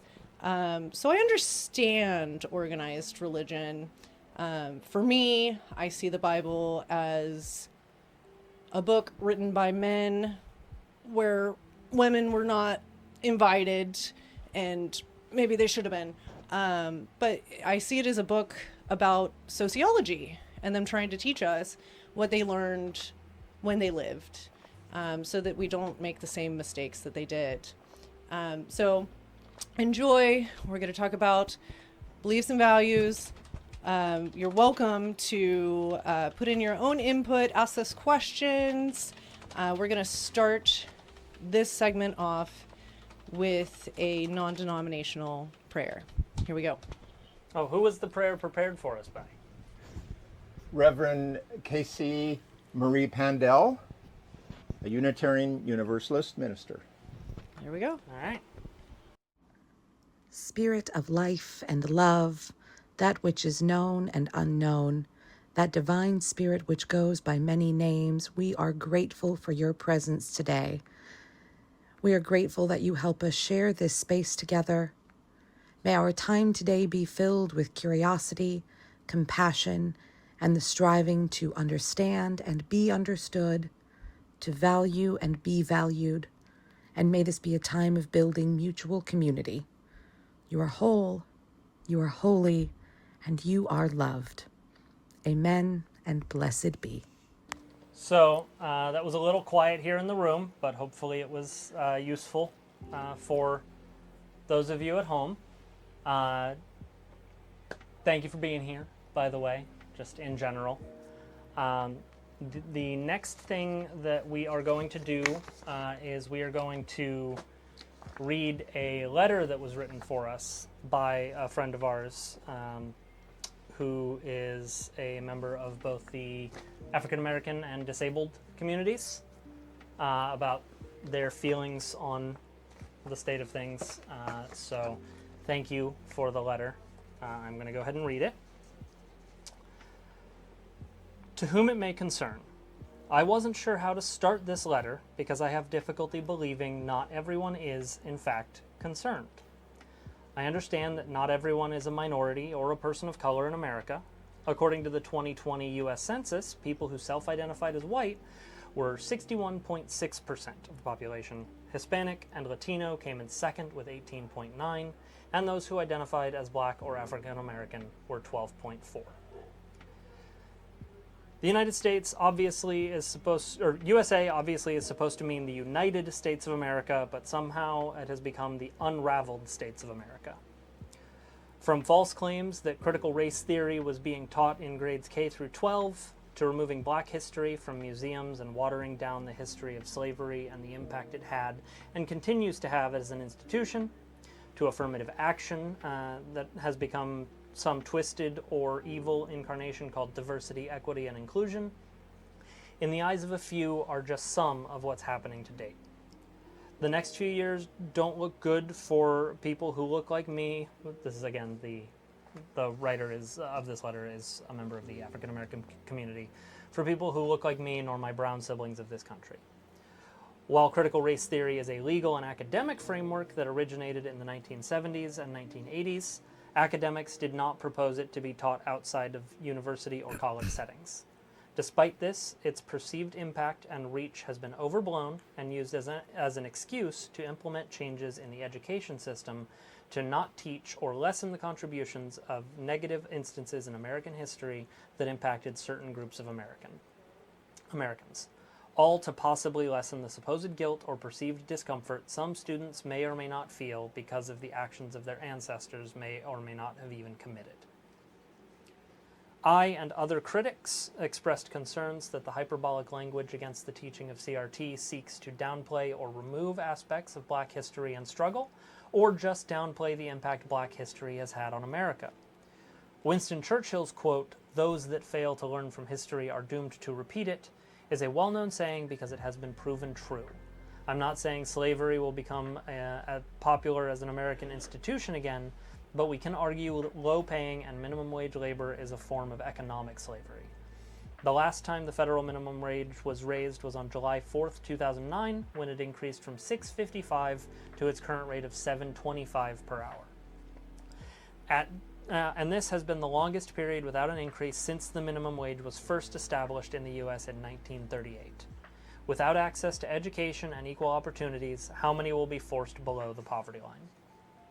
Affirmative action is defined as a set of policies and programs designed to increase the representation of women, minorities, and other underrepresented groups in jobs, education, and business by proactively taking steps to overcome the effects of past and present discrimination. It can involve outreach to diverse candidates, training programs, and ensuring that selection processes are genuinely open and free of bias. Affirmative action evolved into DEI to create a broader and more comprehensive framework beyond the numerical goals of affirmative action. While affirmative action focused on increasing representation through specific policies like preferential treatment in hiring or admissions, DEI aims to transform institutional culture to be more inclusive and equitable for all marginalized groups over time. The shift also occurred to address legal challenges to affirmative action, such as college and university admission standards, which was increasingly viewed as rigid or potentially discriminatory, by shifting the focus to cultural change and addressing systemic biases. I felt including this background necessary for my next points. Data and studies suggest that women, particularly white women, have disproportionately benefited from affirmative action policies more than minorities have, although both groups had seen gains. However, evidence indicates that affirmative action has disproportionately benefited middle and upper class minorities rather than the poor. DEI evolved from affirmative action to help rectify this shortcoming. It stands to reason that banning DEI hurts more than helps, especially without policies to ensure those left behind, and not just minorities, have a way forward.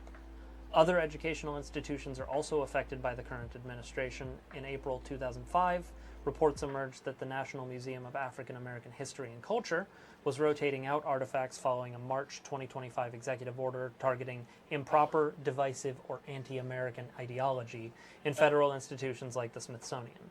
The Smithsonian stated these changes were normal routine events, such as rotating loaned items or preserving artifacts. However, critics and some lenders felt the timing coincided with the executive order. These are just a few of the issues affecting our nation presently. Thank you for your time. Sincerely, Concerned. So, I do want to address, I understand the irony of someone who looks like me reading that letter, but I just hope that our friend who wrote it feels that I did it justice. And thank you again for being willing to write that and to have your voice be heard.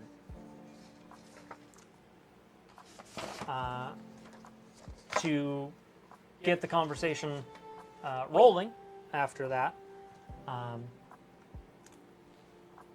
what is one thing you wish everybody could just understand?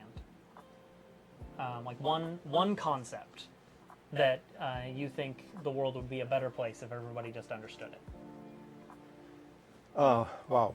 So I'll jump right into it. We started with a spiritual invocation by a minister, and I am a God as lovest. I believe in love, compassionate love, empathy for everyone, and I believe and some spiritual energy force that we are all a part of. Whether we have names, various names for that entity, and some of them are useful to individuals, and some aren't. And there are different terms given by the different traditional denominations. So I believe that if we were to not have a government, a religious government, but getting back to the founders, right? This was not founded as a Christian nation. Yes, many of our founders were Christian, but when they came here and when they wrote the Declaration of Independence, when they wrote the Constitution, they were very careful to indicate that the role of religion and government should be split, and there was no there should be no forcible religion imposed on the people.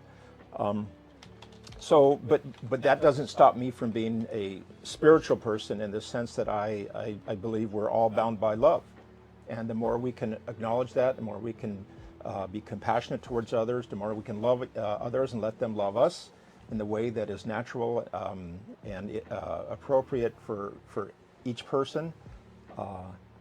I would say that's the foundation. That's the fundamental thing. Now you build on that, and off we go. But to answer your question, that's the thing I would most encourage people to spend time thinking about.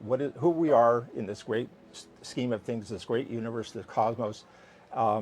Not so much why are we here, but what can we do while we're here? How can we help each other? How can we live a full life, enjoy what is to be enjoyed? How can we suffer what has to be suffered, but help each other, treat each other with compassion, and make this a wonderful world for everyone. And it's not impossible. It can be done. So. Well, that is awesome. Thank you for sharing that. And well, I guess I jumped the gun a little bit as well.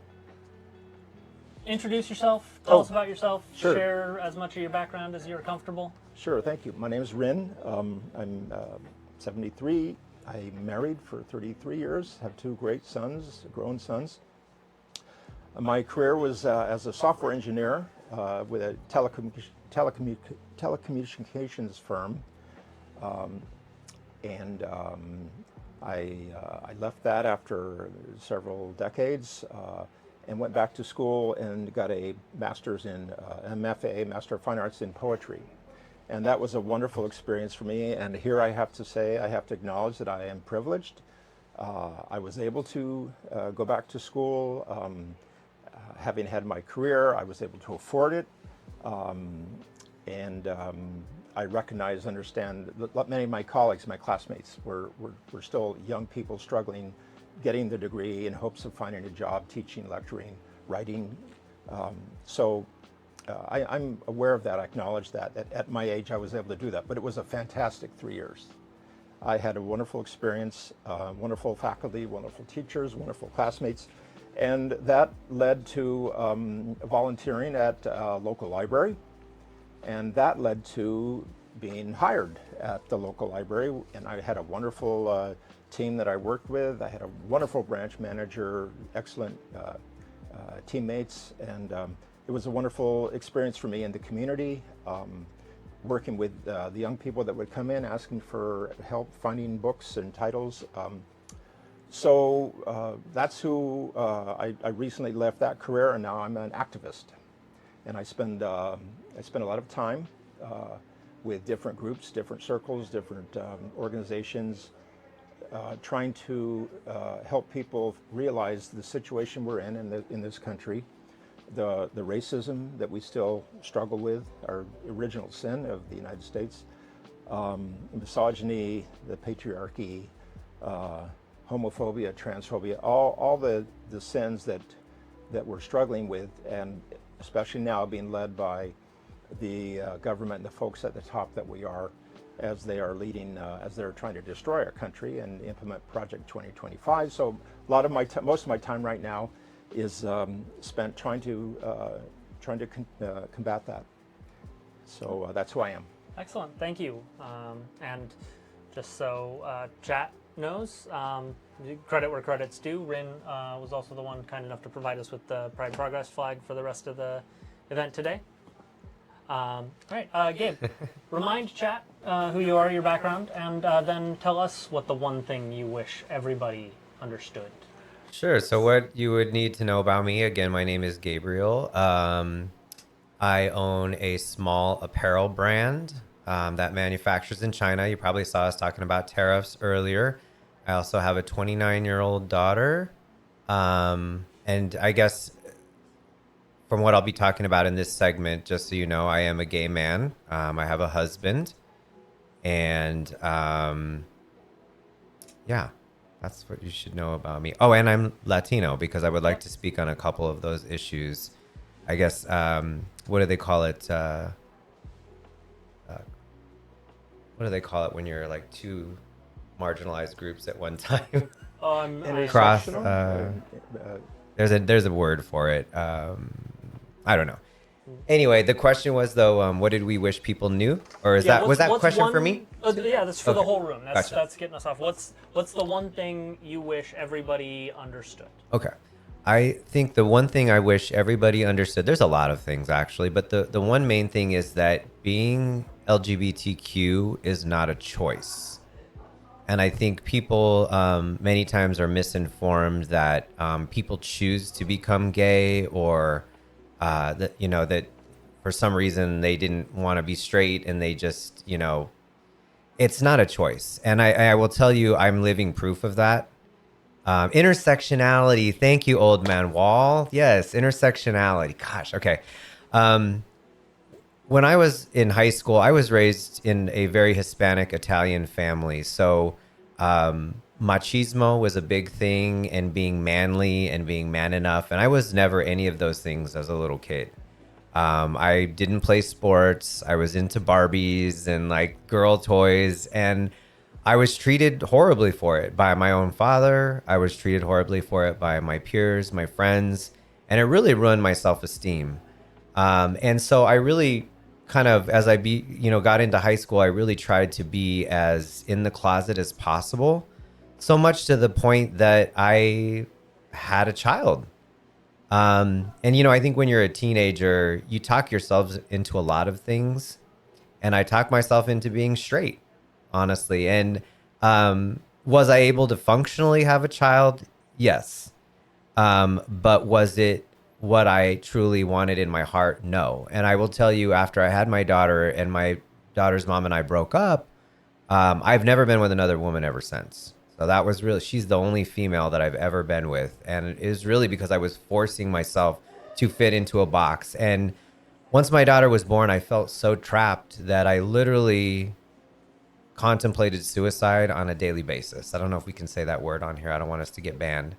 No subject is taboo today, so Gotcha. if they want to kick us off the platform for talking about serious issues,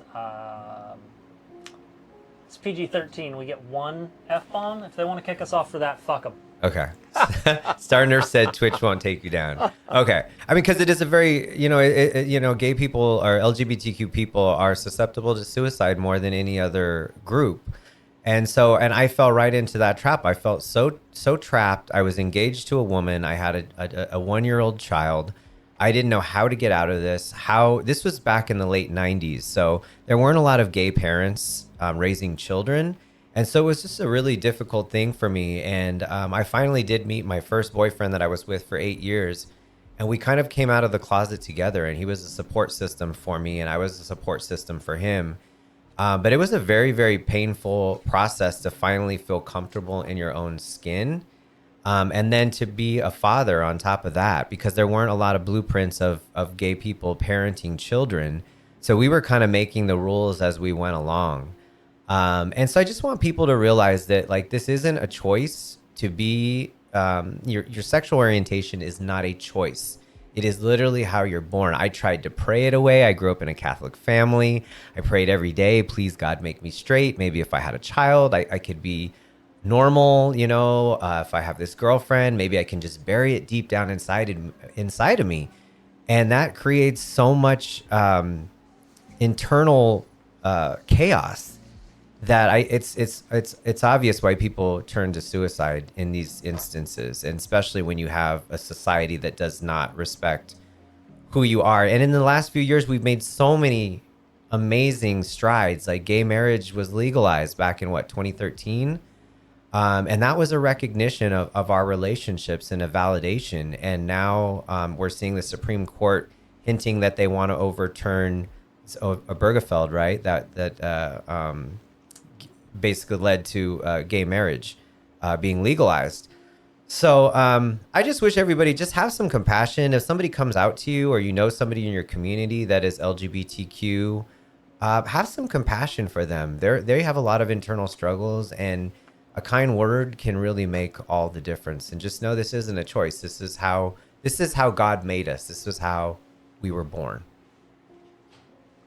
That was deep. Sorry. Oh, I mean, we're not here to have the easy conversations. To put it away. All right. I guess. Can I say, yeah. Gabriel, I've known you for a few weeks now, perhaps, and I just wanted to say that I learned something about you just now, and I'm so sorry that happened to you. It sounds like a horrible thing that was inflicted on you, and I'm so sorry for that. And for people watching, folks out there, if anyone is in a similar situation or is feeling like they're not getting the support they need, many of you probably know, but for those that don't, there is an organization called PFLAG, P-F-L-A-G. It's one of the oldest support groups for the LGBTQ community, and it's a source of support for the family, friends, allies of the LGBTQ community, and I'm actually a co-facilitator of a group that meets monthly, and I would encourage anyone that is reaching out, if you're struggling with thoughts of self-harm, please reach out and find a group close by. My heart is with all of you. Yeah, and I like what Fastcart says. You know, it's unfortunate how short supply of compassion is these days, and I think in the last few years you've really seen a demonization of LGBTQ people, you know, that started with them calling us groomers, insinuating that we're doing stuff to children. And it couldn't be farther from the truth. Many times when you find out things have been doing bad to children, it's usually these religious leaders, or like, it's not a drag queen. It's not a trans person. It's not a gay person. And just stop the demonization. You guys, we're just trying to live our lives and just trying to be contributing members of society. That's all it is. And I appreciate, Rin, you know, acknowledging that. And I don't blame that on anybody. It's just our society. And that's, you know, the thing is, we've made such progress that to see it all being rolled back is just, it's heartbreaking. It's devastating. And rolled back, I'm going to piggyback on that. The current Secretary of Defense, he calls himself the Secretary of War, is actively removing the LGBTQ community from our military, our armed forces, the gay and trans service members who want to work and want to help and defend and protect our country, putting their lives on the line. They are being forced out. And it's a tragedy, it's a travesty, and it's just a sign, one more sign of the hatred and the small-mindedness, the bullying that's going on at the top in our administration. It's a corrupt administration from the get-go, and this is just one more way that they're hurting people. Well, yeah, it's like Starner says, that's a perfect example of hatred making us weaker. Yeah. There's been the No Kings protests have happened. The big one yesterday. I've seen images. A sign that I've seen a lot in the images from those is hate will not make us great. Yeah. Yep. And I also, to Ireland's point, he says it's wild to me how few people understand that causing suffering to anyone in your community makes the whole community worse. Mm-hmm. I 100% agree. I mean, that's my thing that I kind of wish everybody understood is we're all in this together. Right. And if there is a boogeyman or a bad guy, it's not the other side of the political spectrum. It's not the LGBTQ community. It's not minority groups. There's a much bigger power disparity, let's say, between those who have all the money and us. And it is in their best interest to keep us all fighting when we should be seeing that, ultimately we're all human. Everybody has their own rich, full, internal life, the same that you do. Everybody's the main character of their own story. And if we support each other, everybody gets better.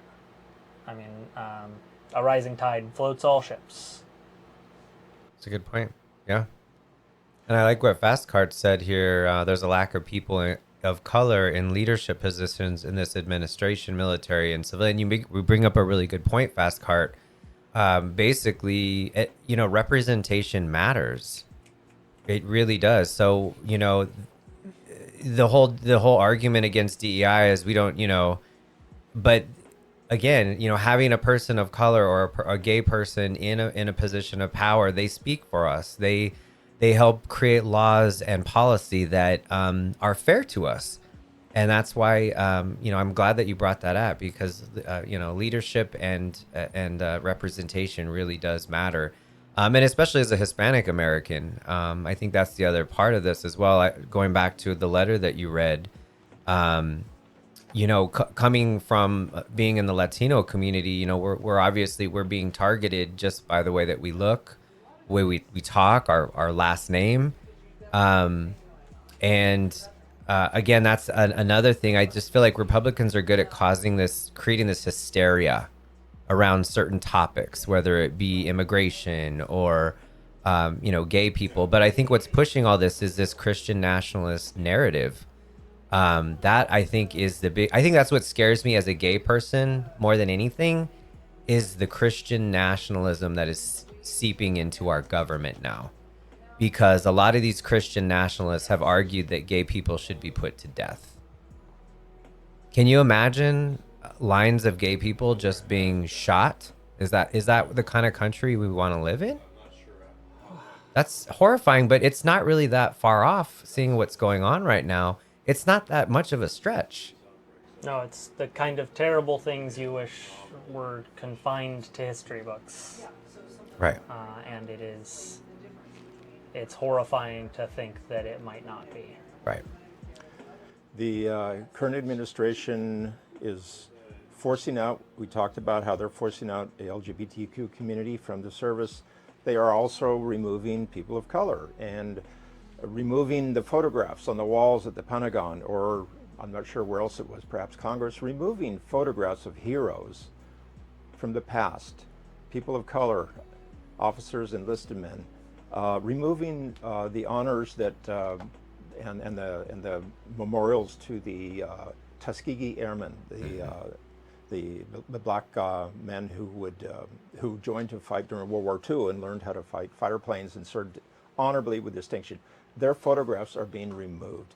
And Colin Powell, who was a very distinguished commander, person of color, it's disgusting. It's sick. And then the discussion, or the speech that Hegseth and President Trump gave last week or several weeks ago to all the top commanders, generals, admirals, officers at Quantico, Virginia. He had brought them all in from all over the world in one room, and then he berated them for being heavy or having a mustache or not matching the standards that Hegseth was promoting. But of course, their commander-in-chief couldn't. There's no way he could qualify for the standards that he was promoting. But what an insult to these bright, educated, dedicated military folks who've spent their whole careers, their lives, decades serving our country, to stand up there and bully them and talk to them as if they were children. It was so embarrassing, just really disgusting. Yeah. But we're here to change that, right? Prop 50. Yeah. Yeah. Yes on 50 will help California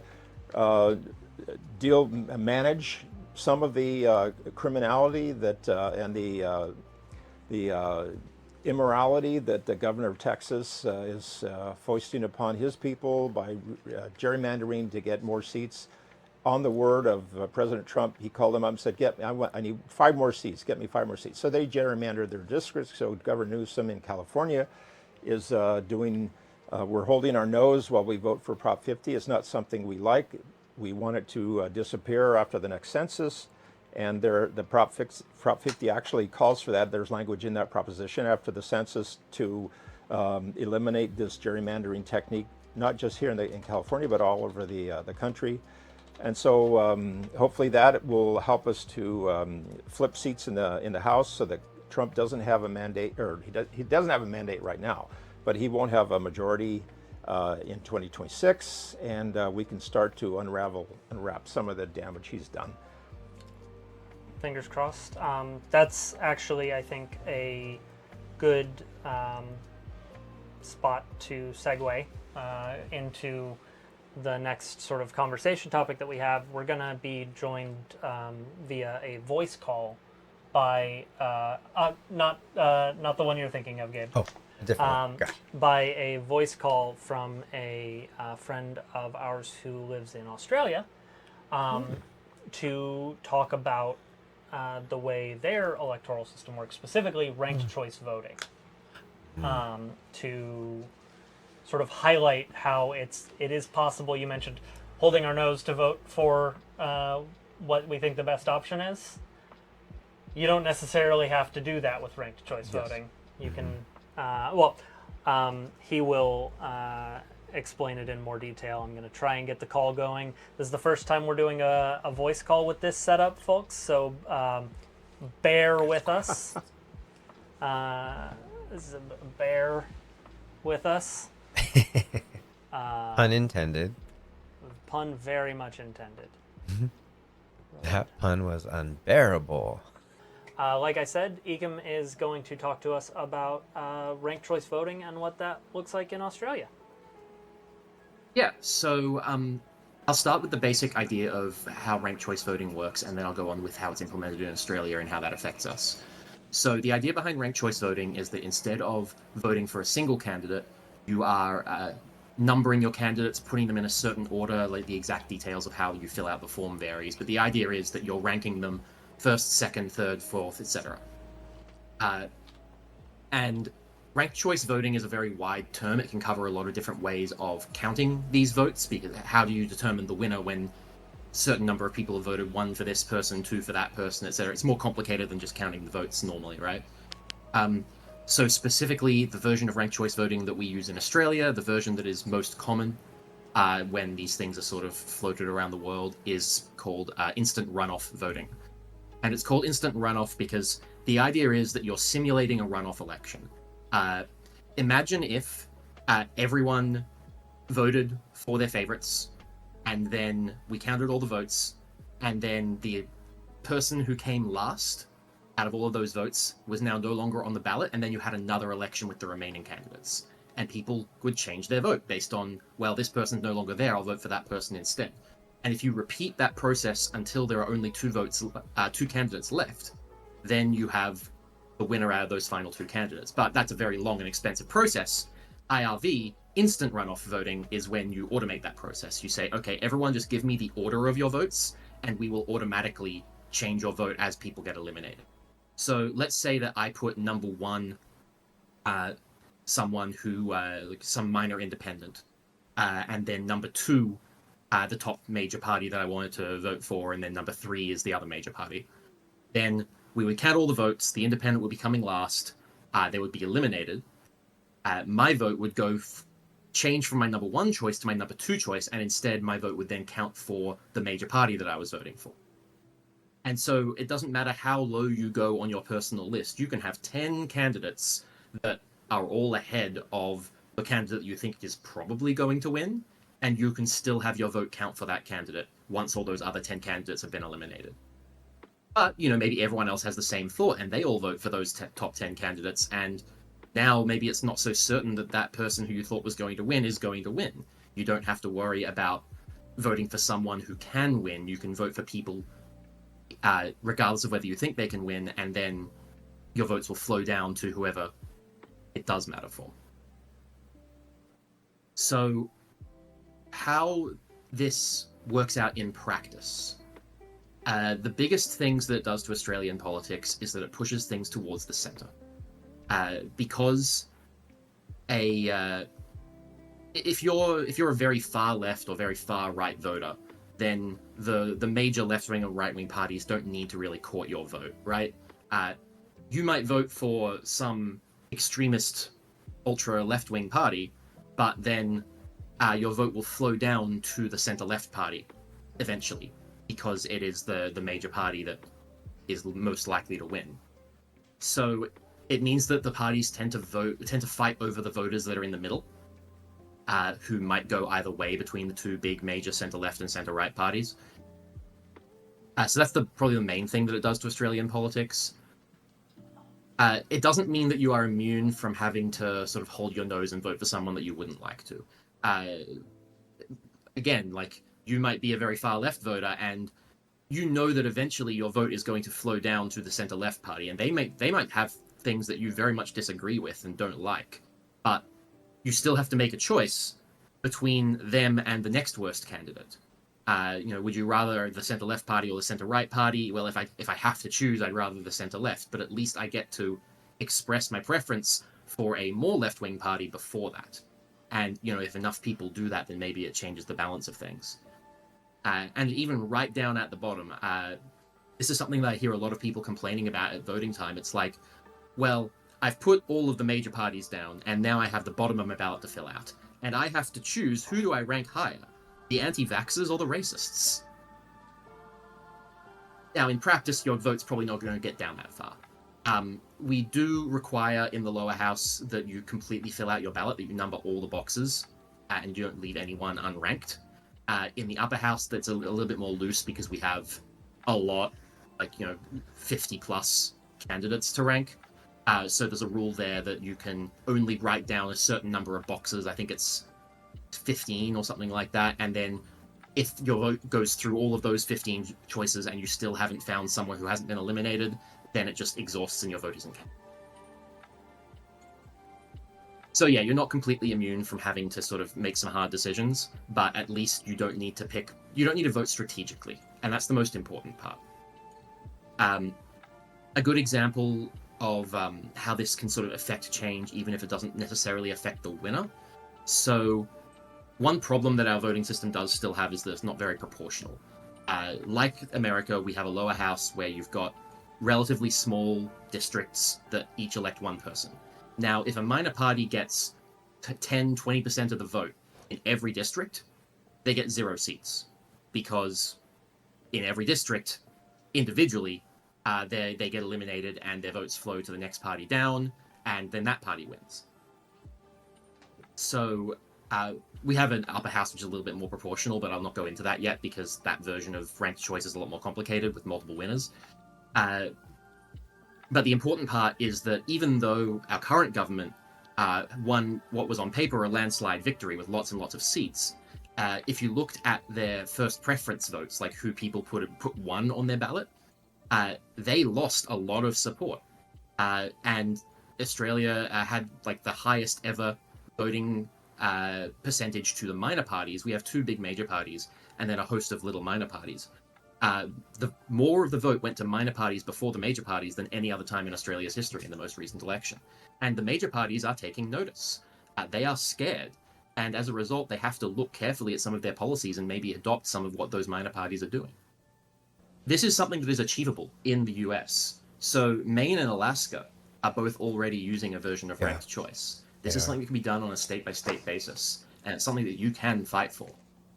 Lots and lots of places in America, especially in California, using ranked choice in local elections, municipal elections, and that can be something that you can individually make a difference in. If you target your local area and try to push for ranked choice voting, that is an achievable goal. So, Awesome. Kim, thanks so much for that explanation. That was wonderful. I know that here in the States, I think San Francisco is using it quite a bit for their local elections, and you mentioned Alaska. But I know that a lot of the pushback we're getting from trying to promote this is just they're saying that this is just too confusing a system. People won't understand it. I'm not sure of what other reasons that they're using, bringing up for not implementing this, but how can you speak to that in Australia? Was it a big learning curve for people to climb over, or did the population adopt it fairly easily, fairly quickly? So the thing is, we've been doing this since the 1940s. So I can't really speak personally to the learning curve. This is something, it's covered in civics class in school, but I would say it's not very well understood. Australia has a very large amount of cultural bleed from the US, and so I think the vast majority of Australians think of voting as it is implemented in the US, just because that's what all the media we consume and all of that talks about.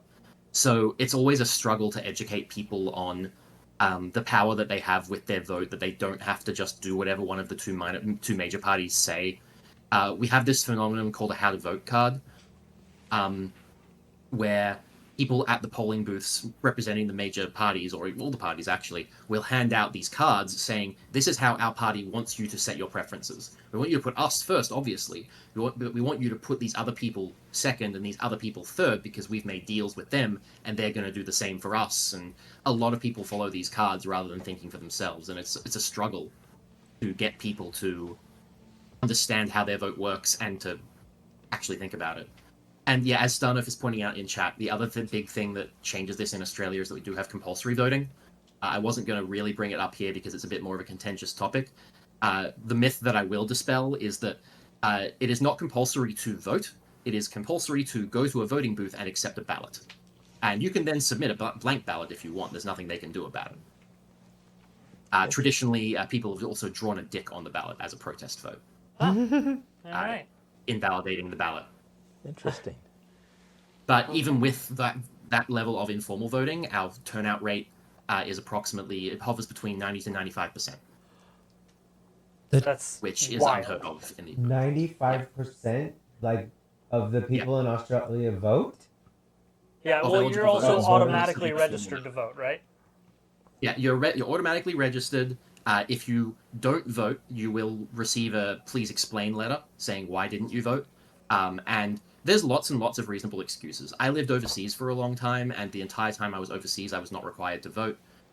If you were sick, if you had an accident, if you had some misadventure getting to the voting booth. The one really important thing that this does, though, is I had to work is not a reasonable excuse. But if you give that excuse, they aren't going after you, they are going after your employer. Awesome. Cool. That is wild. What's the participation rate in voting in the United States? Does anybody know? I can Google it. I think it hovers around 50 to 70%. And probably less than that for midterm. No wonder we're in the situation we're in. No Well, wonder. Egum is right. It's closer to 70% total. Okay. There's 33% or so that don't vote. Okay. Even that. Yeah. I have a and good also, saying that I like to try out for this, is that in Australia, you try to convince people to vote for you. And in America, you try to convince your people to vote. Just to vote. Yeah. Rather than trying to convince anyone of your position, you're just trying to convince your people that, no, this is really important and you need to get out there, which creates a more extreme version of politics. Yeah. I just realized that our Tiltify overlay wasn't updating. So I do want to say we've had a few donations over the course of the day, most of them in the last 2 hours. Wow. And we're raising funds directly through Tiltify to the ACLU today, because we think it's a good general cause. They're nonpartisan. They just fight for civil liberties, or I guess I should say it should be nonpartisan. And we've raised $350 so far. Wow. Oh, wow. 100 from. Thanks, guys. Oh, we have a thing. Yeah. I heard a ding from a donation and didn't see it update, which is what triggered that. Very cool. We've had 2 anonymous donations totaling $250 and also $100 from Starnerf, who has been active in the chat all day. Thank you, Starner. Thank you so much. Yeah. Appreciate it. Wow. Thank you, everybody, guys. That's Yeah. that's fantastic. And I think that gives us a good excuse to fire off another dance break. Ooh. And then take a quick 5-minute break before we roll into the body and mind section. Or, right. Before body and mind, we're going to take our little dance break. Then we're going to have a music section. There is going to be a video provided to us by a California activist band, as well as a couple of live performances here in the space.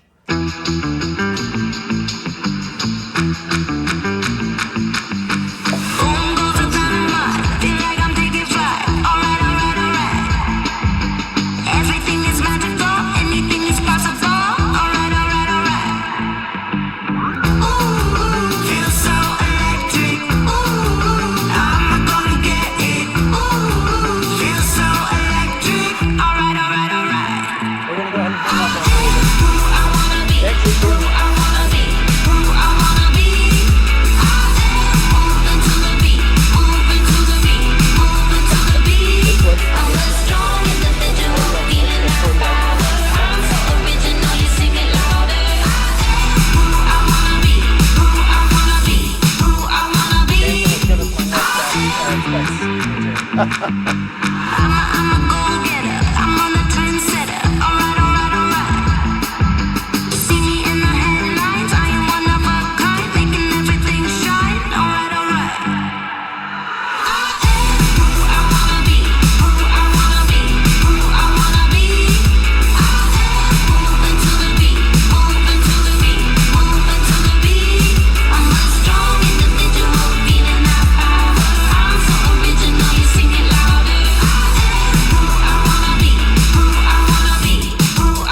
and bring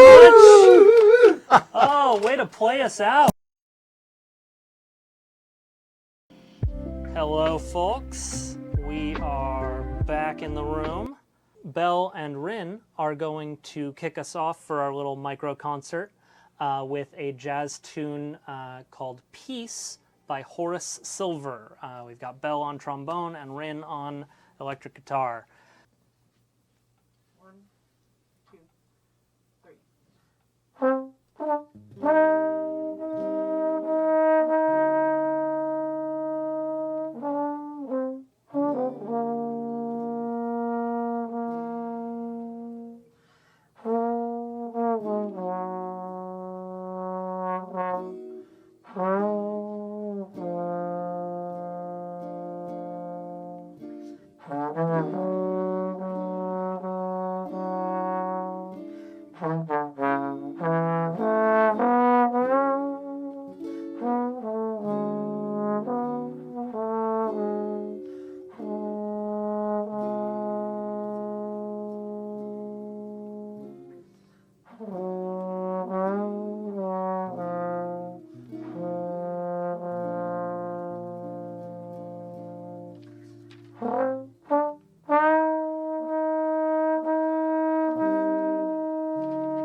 right, y'all. Next up, we're going to have a video prepared by our friends, the Resistors. They are a band that focuses on protest music. They go around to different events, parades and marches, and continue on that tradition of protest music. We wanted to give you an idea of one of the ways that people can use their skills to be part of the movement. You don't have to be a politician to make a difference. So here they are, just to give you an idea of what that's about. What are we doing after them? Oh, after that, I'm gonna sing for you. She's really humble. She's gonna debut an original song she wrote for you guys. All right, see you on the other side. Hello, Twitch community. I'm Laura Payne, manager and bassist with the SoCal premier protest band, the Resistors. That's with the Z in the middle. The goal of the Resistors band is to represent protest music written throughout time, to remind us where we have been and where we could be going, and also unite us musically. We are honored to support the first Big Bad Bears, that's not Bad News Bears, Big Bad Bears, California, virtual conference, which is taking place during TwitchCon in San Diego, as you know. And we love the theme of courage and community. So definitely, connect and share ideas on how we can make our world a better place through that connection. We hope you enjoy our video.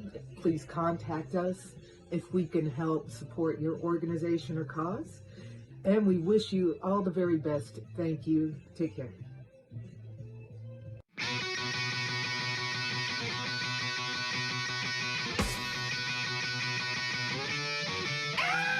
You say you want a revolution. Well, we all want to change the world. You tell me that it's evolution. Well,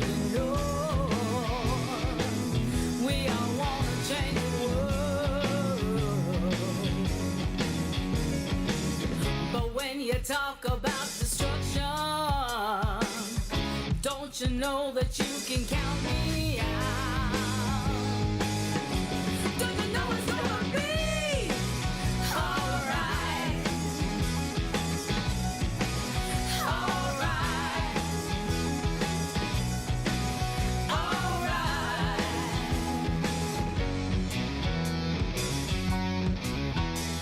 You say I got a real solution. Well, we all love to see the plan. And you ask me for a contribution. Well, we're all doing what we can. But if you want money from people with mindset, hey, brother, I tell you, you're gonna have to wait. Don't you know it's gonna be alright? Alright.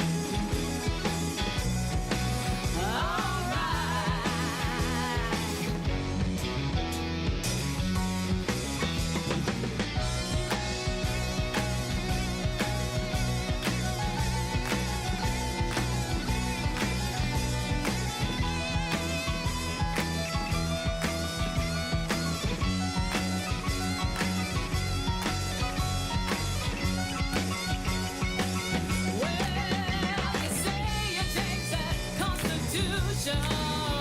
Well, we all wanna change your head. And you tell me it's the institution. Well, you better free your mind instead. But if you go carrying pictures of Trump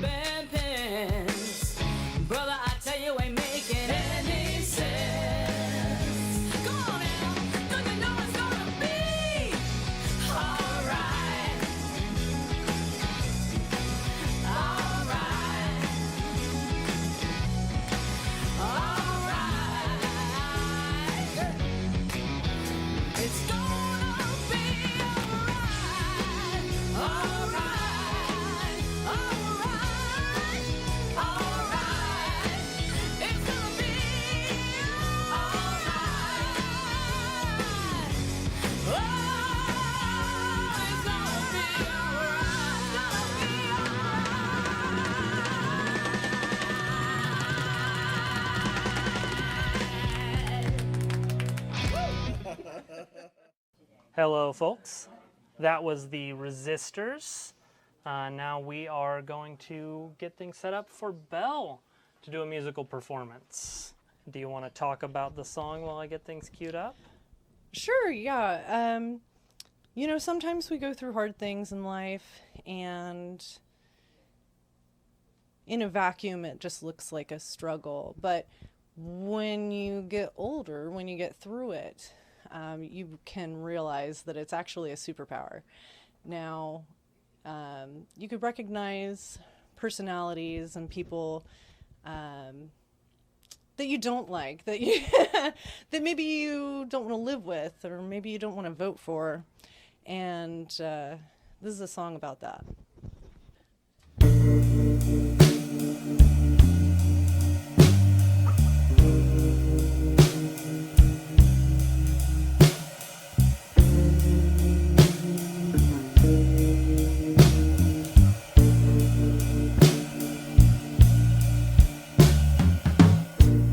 It was so nice to see you. I like to see your face. I finally met the kids, and I got to see your place. But it rains in the jungle. I hope you make it out. Past their boa constrictor, if he doesn't shut his mouth. The air is so thick here,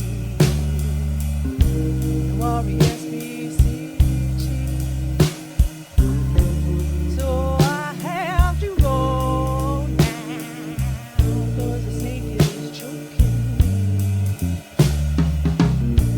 Yeah, it rains in the jungle. I hope you make it out.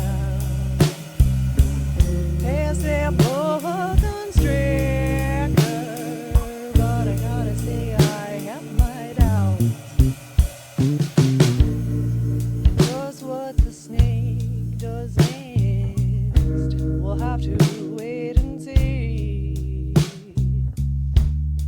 I'll give you space and time, but the thought is haunting me. Oh, it rains in the jungle. I hope you make it out. Past their boa constrictor that likes to scream and shout.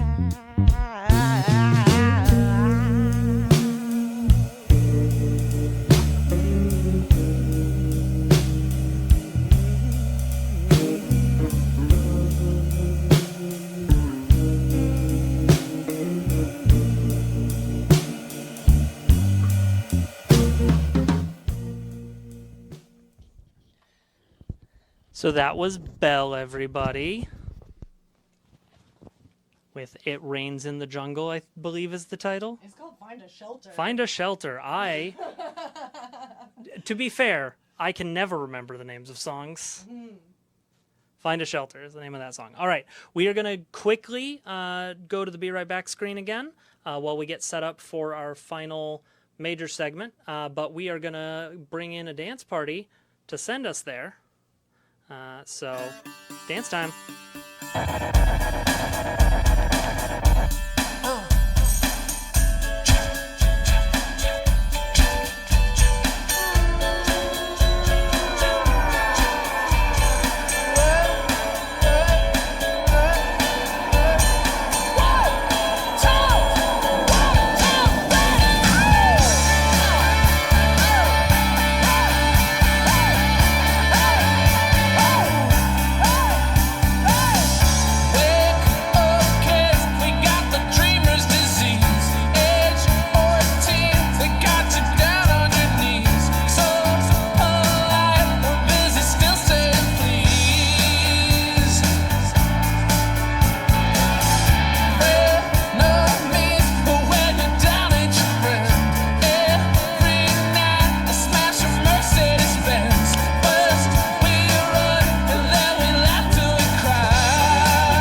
Yeah, hey everybody. Hi. Welcome back. All right. This is our body-mind segment. So we'll talk about health, not just of the body, but also of the mind. I wanted to start us off. Before you do that, we have a couple of people on the couch. One who is brand new, and one who we had before, but we didn't really give much of a chance to introduce themselves. Yeah, so you guys go ahead and introduce yourselves, and then also let us know if your health insurance doubles or triples, will you be able to afford it? That's our kickoff talking point for this section. Go ahead.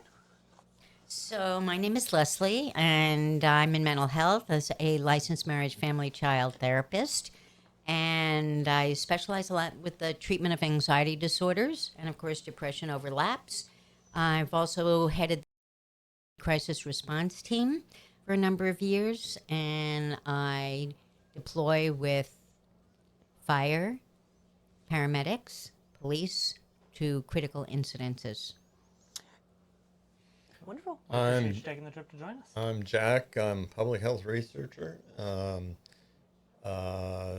Initially as a clinical psychologist, but I haven't practiced for some time and have focused on public health. Would you guys be able to afford your health insurance if it doubled or tripled?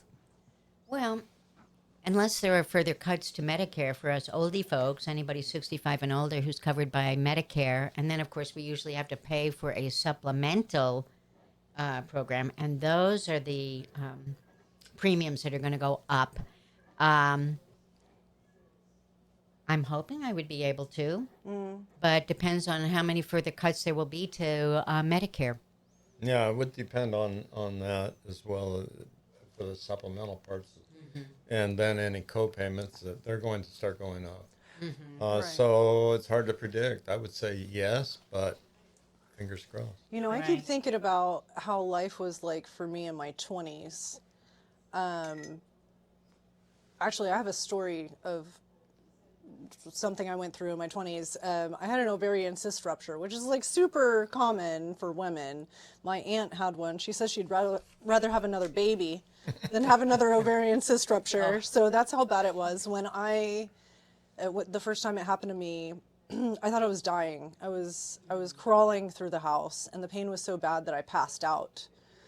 And I didn't have insurance at the time, and didn't want to call for an ambulance because that's like $10,000 for an ambulance ride. I was like calling anybody that I thought might be nearby to come and help me.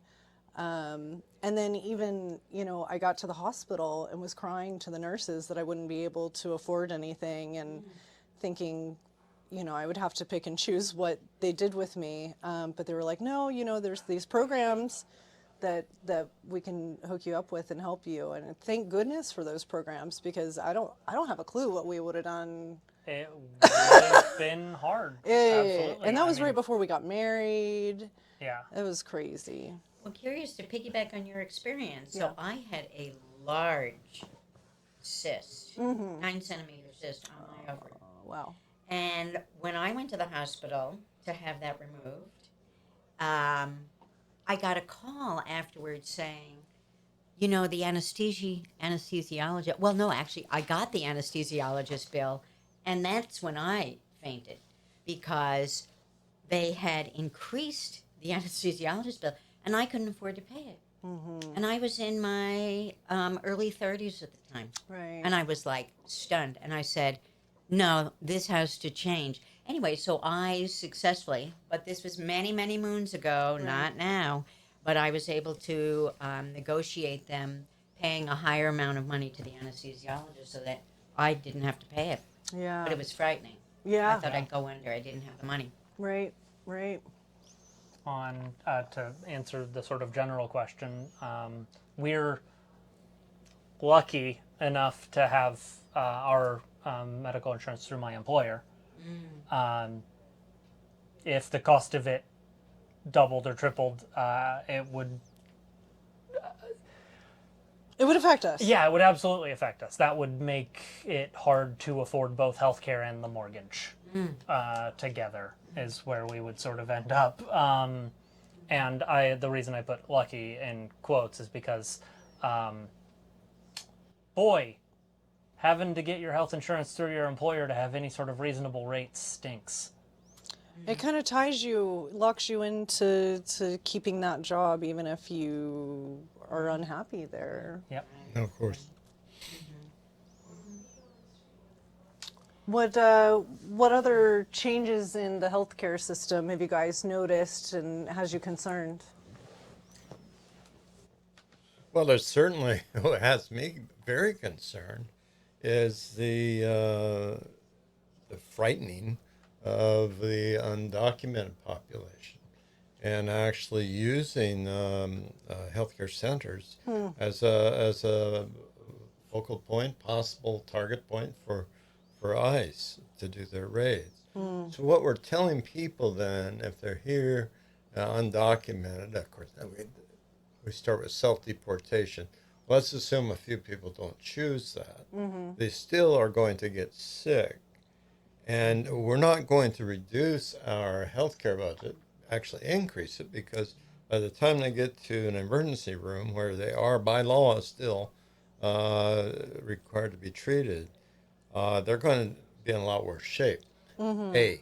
B, they could have an infectious disease, one that can be spread through the air or any number of ways, and they can be getting other folks sick too. So what we're seeing then in healthcare is we have an incredible network of community clinics in throughout California, and we're going to see a weakening of those because they won't get the reimbursement from the feds, and this isn't just something that's gee, that's a great economical idea. We're going to save money. We're not. We're just going to get people sick. And I want to make a statement just to clarify for everybody that's confused. Undocumented people who need medical care, that's less than 1% of the total budget. So tiny. Republicans can talk about that all day, but that's not the real problem. There's also, I have found a real shortage of nurses, and this has been since the pandemic, and I recently had someone in my family hospitalized, and there just aren't the number of healthcare people available. We've also found this out, Jessica, you and I specifically, on, on the Social Security, when we're at the Social Security office, we have found out that the numbers of staff have been so dramatically decreased that the few remaining Social Security workers inside are just, they're overwhelmed. They're trying to do their job, and it's very, very difficult. Very, very difficult. They're servicing the same number of people. There are lines all the way out the door, and yet there aren't enough people to help people get their benefits or to fix any kinds of difficulties that come up.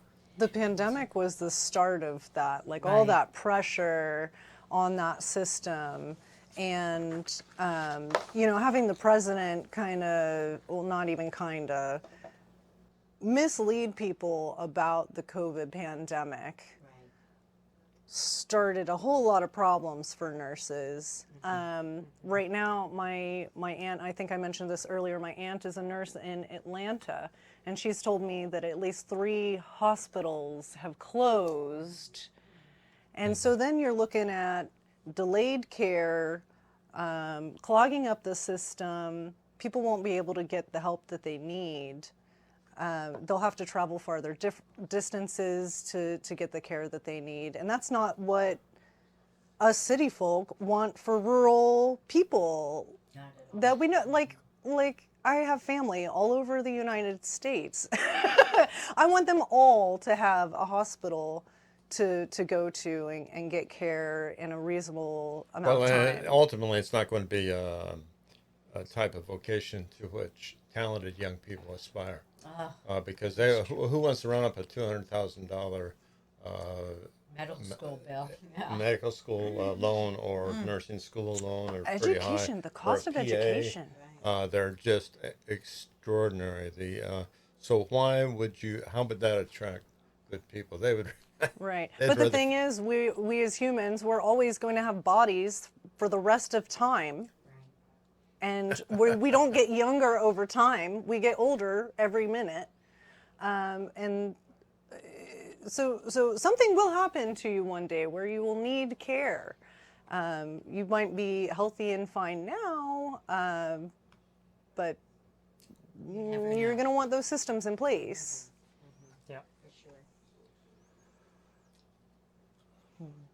What have you guys seen as far as mental health is gone? Since you guys are on that side of things. Well, quite a few of the people that I see, are on Medi-Cal, Medicaid, Medi-Cal which covers their mental health, and they've been cut. So they don't have access to the kinds of resources unless someone like myself is willing to, negotiate a small fee. I mean, they just, and then as you mentioned, the delays, the long lines getting into mental health clinics. Yes. It's really a real drain on the system, but it also has decreased access for so many people who don't have the kind of health insurance that we have or an affordable premium. It's really a real healthcare crisis.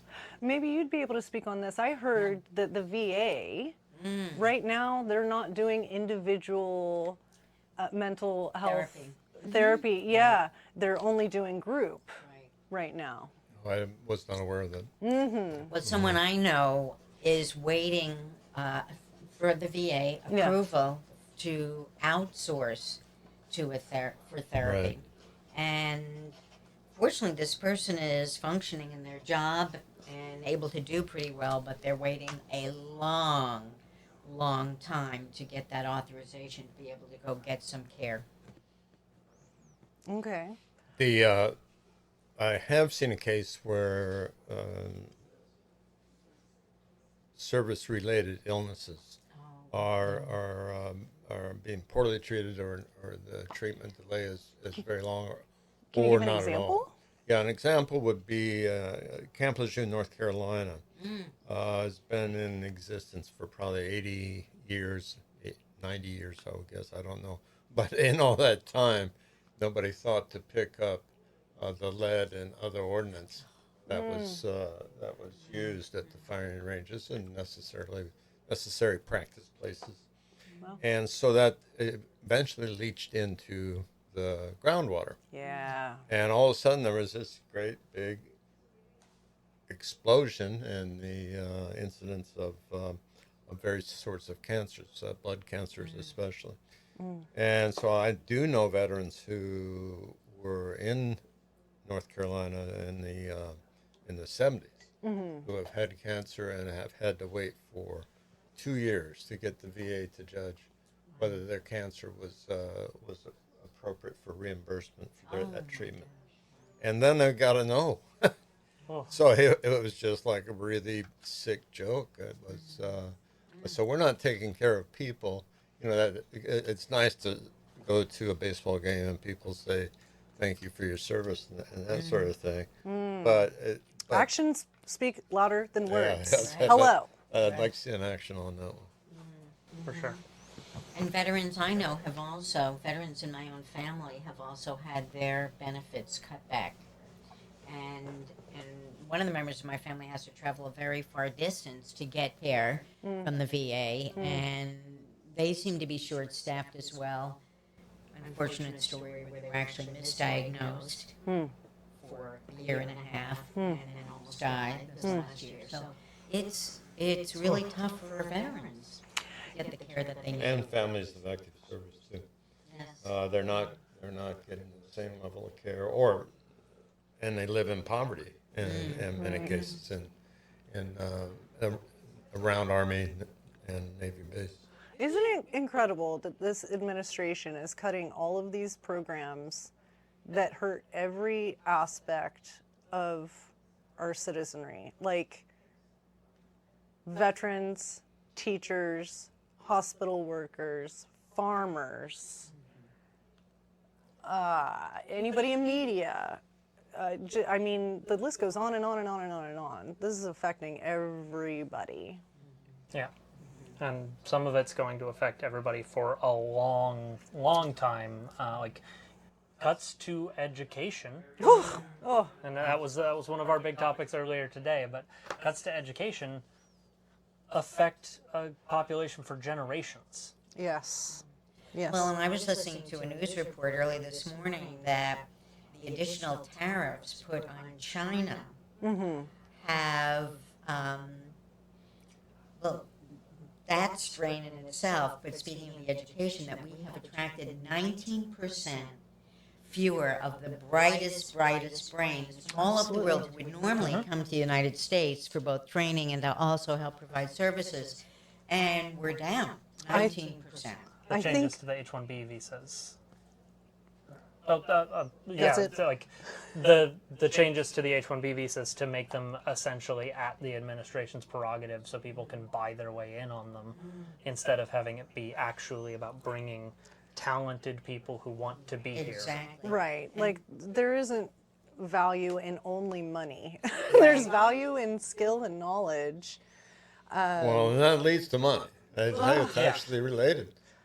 People buy the pharmaceutical products that are invented in the United States. Right. People buy the machines that support our lives. Those funding for that type of research to develop that base is being cut, and you don't recover that right away. In fact, you may never recover it, because some scientists who are making a good living but doing really hard work and innovative work in the United States, they're looking for help wanted ads in Europe and even in Asia. Yeah, I think, was it Webster last year? Their like word of the year was brain drain or brain rot, something like that. Yeah. Yeah. That's With crazy. the cuts that you were talking about in education and also in health and science are resulting in Americans doing without. We need to be investing more money into science, into research, into public health. We're going to be left at an even greater disadvantages. We're having the brain drain that you're talking about, and then the possibility of, the creating new drugs and other kinds of treatments is going to be terribly impacted. Absolutely. And we're, instead of putting our money and investing in our people with education and healthcare, mental health, science, all this, we're putting it towards ICE. We're giving our money to gas companies, gas and oil companies. Our money is going towards building a ballroom at the White House. Buying extra jets for the Extra service. jets. Like, we don't need that. Yeah. We need this.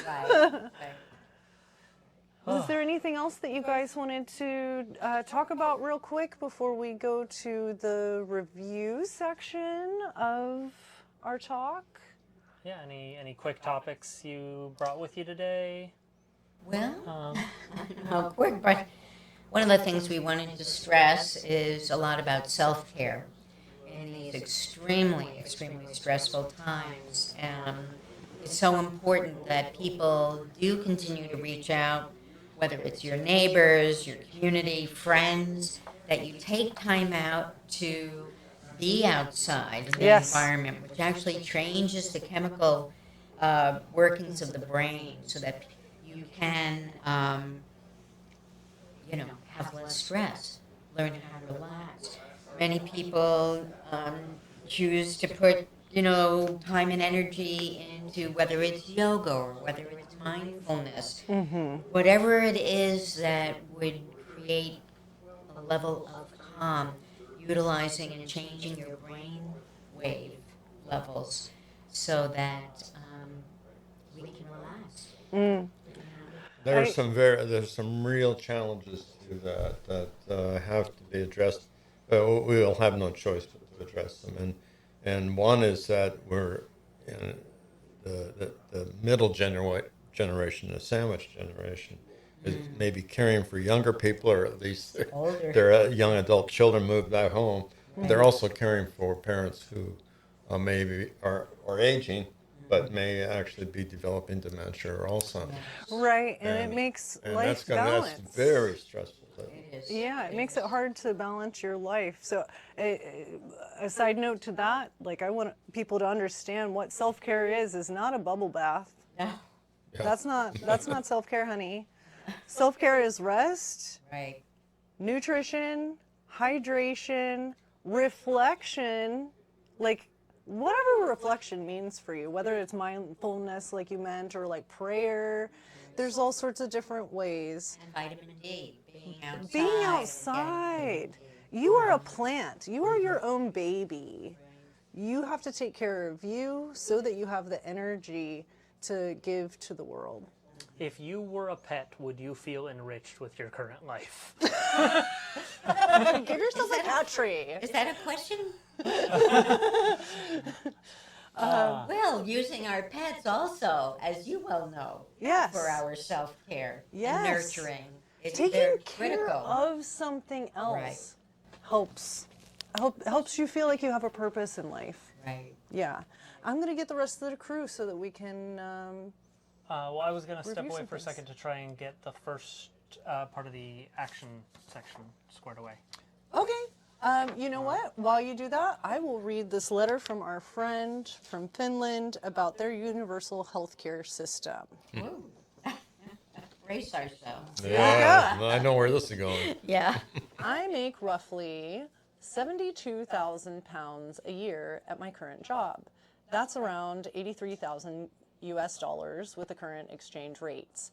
Because I live in Helsinki, I don't have many tax deductions. My income tax rate averages out to 26%. This means that roughly 26% of my paycheck each month gets deducted and sent to the tax administration. My friend who works in retail makes around $45,000 a year. Assuming they have similar deductions to me, their income tax rate would be around 17%. If either of us gets an ear infection, we pay the same amount for a visit to the public clinic for diagnosis and a prescription for antibiotics, $0. When picking up said antibiotics at the pharmacy, we would pay the same amount. It says 922 pounds for a 14 pack of amoxicillin. This is not hypothetical. When I got an ear infection in 22, I called up my clinic during my lunch break from work and asked for an appointment and got given a time later the same day. When arriving at the clinic, I got seen by a nurse after around 15 minutes of waiting. 15 minutes? you Wow. guys. Who confirmed my appointment and agreed that a doctor should have a look. 30 minutes later, a doctor had a quick look inside my ear, said, yep, that looks like an ear infection, all right, and wrote me a prescription for amoxicillin. Some small talk discussing what to do if the pain gets bad, and out the door I went 10 minutes later. I swung by the pharmacy next door, waited in line for 5 minutes, scanned my ID, paid $9.22, and walked back home since it was a 10-minute walk and it was nice out. The infection cleared up after a couple of days. I was instructed to finish the course of antibiotics. When I needed strabismus eye muscle surgery to fix my double vision, the largest problem was that the day surgery waiting list was quite long. I had to wait around a year for a slot since my issue wasn't urgent. After the surgery, I went home 2 weeks full paid sick leave to recover. I spent roughly half that time resting and the other time walking in the woods. When I returned to work, all my employer said was welcome back. In total, I paid around $100 for surgery. Finland's system charges some money for certain procedures to help cover costs. The eye doctor visit leading up to the surgery, no charge. The head MRI required to make sure there wasn't anything in my skull that would cause complications, no charge. The antibiotic eye drops and heavy-duty painkillers post-surgery, around 15 pounds total from my local pharmacy. When I was on antidepressants and seeing a therapist every month, the only cost to me was 105 pounds. I paid every 3 months. Wow. And the pharmacy gave them medication and a $75 fee at the therapist's office every visit. When I say that universal healthcare has saved my life, I'm not making a joke. Had I been forced to pay USA level prices for any of this, I would likely simply not have bothered. And when my depression got too bad, that probably would have been that. Finland consistently gets ranked as one of the happiest countries in the world. Having lived here my whole life, having traveled a fair amount, both in Europe and around the world, I believe it. Is that because we have universal healthcare? No, lots of countries have that. It's probably got more to do with our walkable cities and great public transit, our easy access to green spaces, both large and small, and 1,000 other factors. But the thing about not having to worry about something so substantial as one's personal health is, it frees you. You have more time and energy to spend on the things that make life worth living. You live a healthier life, you think more about art, you listen to more music, maybe get into making some. You go for walks through nature, say hi to your neighbors when you come across them on the path through the woods. And that stuff, that's what makes us happier than most. And I believe wholeheartedly that universal healthcare is a large part of the reason we're like this. Excellent. Wow.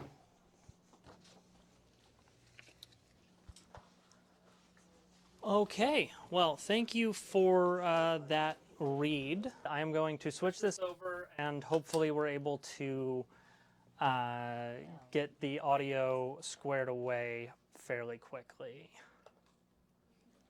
So, welcome. Feel free to introduce yourself really quick, and my understanding is you're going to be talking to us about what the process of running for office is like.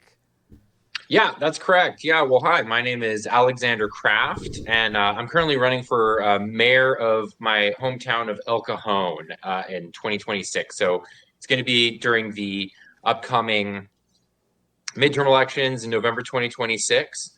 El Cajon, I'll talk about really quickly, it's a smallish city. It's a little bit outside of San Diego. We're about 100,000, 110,000 people. So it's not that small of a city, but just sort of in comparison to our neighbor San Diego, it is. A little bit about myself.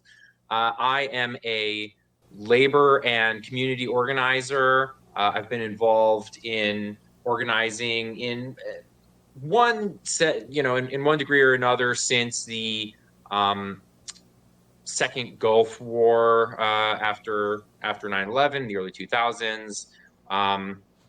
And however, this is the first time that I have run for office.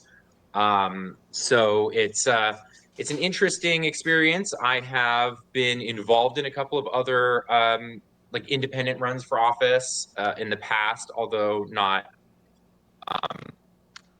super involved. So it's definitely a big. One moment, there's a little bit of choppiness in your connection. So yeah, we're definitely learning a lot. I'll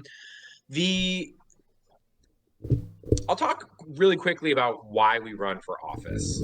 So I think it's important to keep in mind is that, as regular folks, as working people, as progressive people, these billionaires and their political parties, they're not coming to save us. Okay. Every progressive reform, every meaningful, positive change that's ever happened in this country has come from people's movements, right? The reason that we have workplace protections and labor laws is because of the militant labor movements in the around the turn of the century and again in the 1930s. The reason why we have women's rights is because of the suffragist movements. The reason why we have civil rights is because of the civil rights movement. And in every case, we drag those elected leaders kicking and screaming into that, right? We created a political and social crisis that the only solution to was giving into those demands. So as grassroots organizers, as progressive people with working class politics, that is ultimately what we're doing. I do want to kind of emphasize, I'm coming from a certain perspective here. The mayor of El Cajon is not a partisan position, which means there's no little D or little R next to your name on the ballot or once you've been elected. So that kind of makes sense. We're a small city. We want to stay focused on policies. I will say, I personally, coming from that background of grassroots community and labor organizing, I don't have, I don't have a lot of faith in these people coming down from on high with a lot of money and a lot of power already and saving us. We've got to save ourselves and convince them. So part of why we're running this campaign in El Cajon is we're coming out of a people's movement. Basically, for a long time, our city has been known as a kind of a right-wing white supremacist stronghold in the region. And it's really, it's had some political impacts. Over time, as the demographics have changed, as people's politics have changed, our local government has not kept up with that. And a big part of that is that people are really demoralized here in El Cajon. People don't believe that that things have changed, right? They feel as though things are still that way. And but that's changing. So recently, our city government passed a resolution directing our local police department to collaborate with ICE and immigration enforcement in direct violation of SB 54. Yeah, absolutely. It was real bad. And that has really fired a lot of people up locally to sort of look around and realize, boy, we can stand up to this. So the mayor here, the incumbent mayor has been mayor for 12 years, run a couple of times unopposed. The times when he has run, there's been 2,000 votes for the opposition. They haven't been serious. And a big part of that is because of that perception that this is such a right-wing stronghold. The Democratic Party they've abandoned us out here. They have not made any kind of meaningful run at any kind of city government position. When these people do run against him, they get zero support from the Democrats historically. And so they've just sort of abandoned the region to the Republicans, again, although officially it's a nonpartisan position. So I'm personally a member of the Peace and Freedom Party. So we're building a people's movement. So partially that's already happened, right? We've been packing the city council for months in opposition to these anti-immigrant policies as well as other things, and really sort of that American culture and the American political system is that people have a fairly low level of political engagement. Now, I mean, obviously, the news lately since Trump has been nothing but politics. People are a lot more politically engaged now than they have been historically. But kind of generally speaking, you get this kind of election cycle. Once every 4 years, politics hits the news. And you get this sort of moment where the media machine will elevate political messages and sort of point the cameras at us, as well as you get a statement in the voter guide, and then to run a campaign you have to build this volunteer corps, especially as an independent candidate, especially as one like we're taken seriously and trying to actually win. So you need boots on the ground, you need to be knocking on doors, you need to be making phone calls, and all of that is involving people in politics. It's building a movement. It's training people in how to do that kind of retail level grassroots politics. And so we sort of trick the American political system into helping us build a people's movement. So that's one piece of it, right? But the other piece of it too is that we are actually in a moment in a political situation, specifically in our city, in which it's very likely that we'll really be able to beat this guy for a number of reasons. One, we just went blue in the last presidential election. For the first time in a really long time, our city actually voted Democrat. So we are shifting away in terms of the actual electorate from that kind of right-wing politics that the city has been known for. The other thing is because voter turnout is so depressed, and because people are so demoralized by the way that sort of both parties have abandoned this city, We really think that any kind of real get out the vote campaign that's going to be effective, that's going to actually get people to the polls, can really swing it. Like I said, we're talking about 10,000 votes is going to make the difference in this election, which is an entirely doable thing for a small campaign. So, you know, obviously all eyes are on national politics, and that makes sense because that's where a lot of stuff is happening. But one of the strategies that the right wing has used over the past several years, decades, is to focus on these down ticket races where people aren't paying as much attention, and they've been really successful at that, at building that power base, sort of without people paying a lot of attention. So I think it's really important that those of us who are politically engaged and are progressive turn towards, in the same way, towards this local politics, partially to build our own movements, but also partially as a bulwark against that strategy that the right is taking. And if we can do it right here in our own cities, that also creates a really positive example for people that they can see, wow, you know, it's working really well in El Cajon. We've got public housing, we've got, you know, transportation, we've got, you know, rent control. And boy, that could work on a national level as well. So some of the lessons about actually running, let me tell you something. It's a lot. It's a lot of work, but it's something you can do. It really is. Especially for these smaller races. It's, you know, I was really surprised by how little paperwork it took. You know, you fill out a couple of forms, you submit them. For the nomination to get on the ballot, you have to collect some signatures. For El Cajon Mayor, you know how many it is? 50. Oh. Yeah. You can get 50. Wow. Right? You can get 50. You know, now you still got to get the votes. But if you're planning on getting any number of votes, you can get 50 signatures. You can get on that ballot. It's totally doable. Really, the most complicated part has been the paperwork for the campaign finance to get.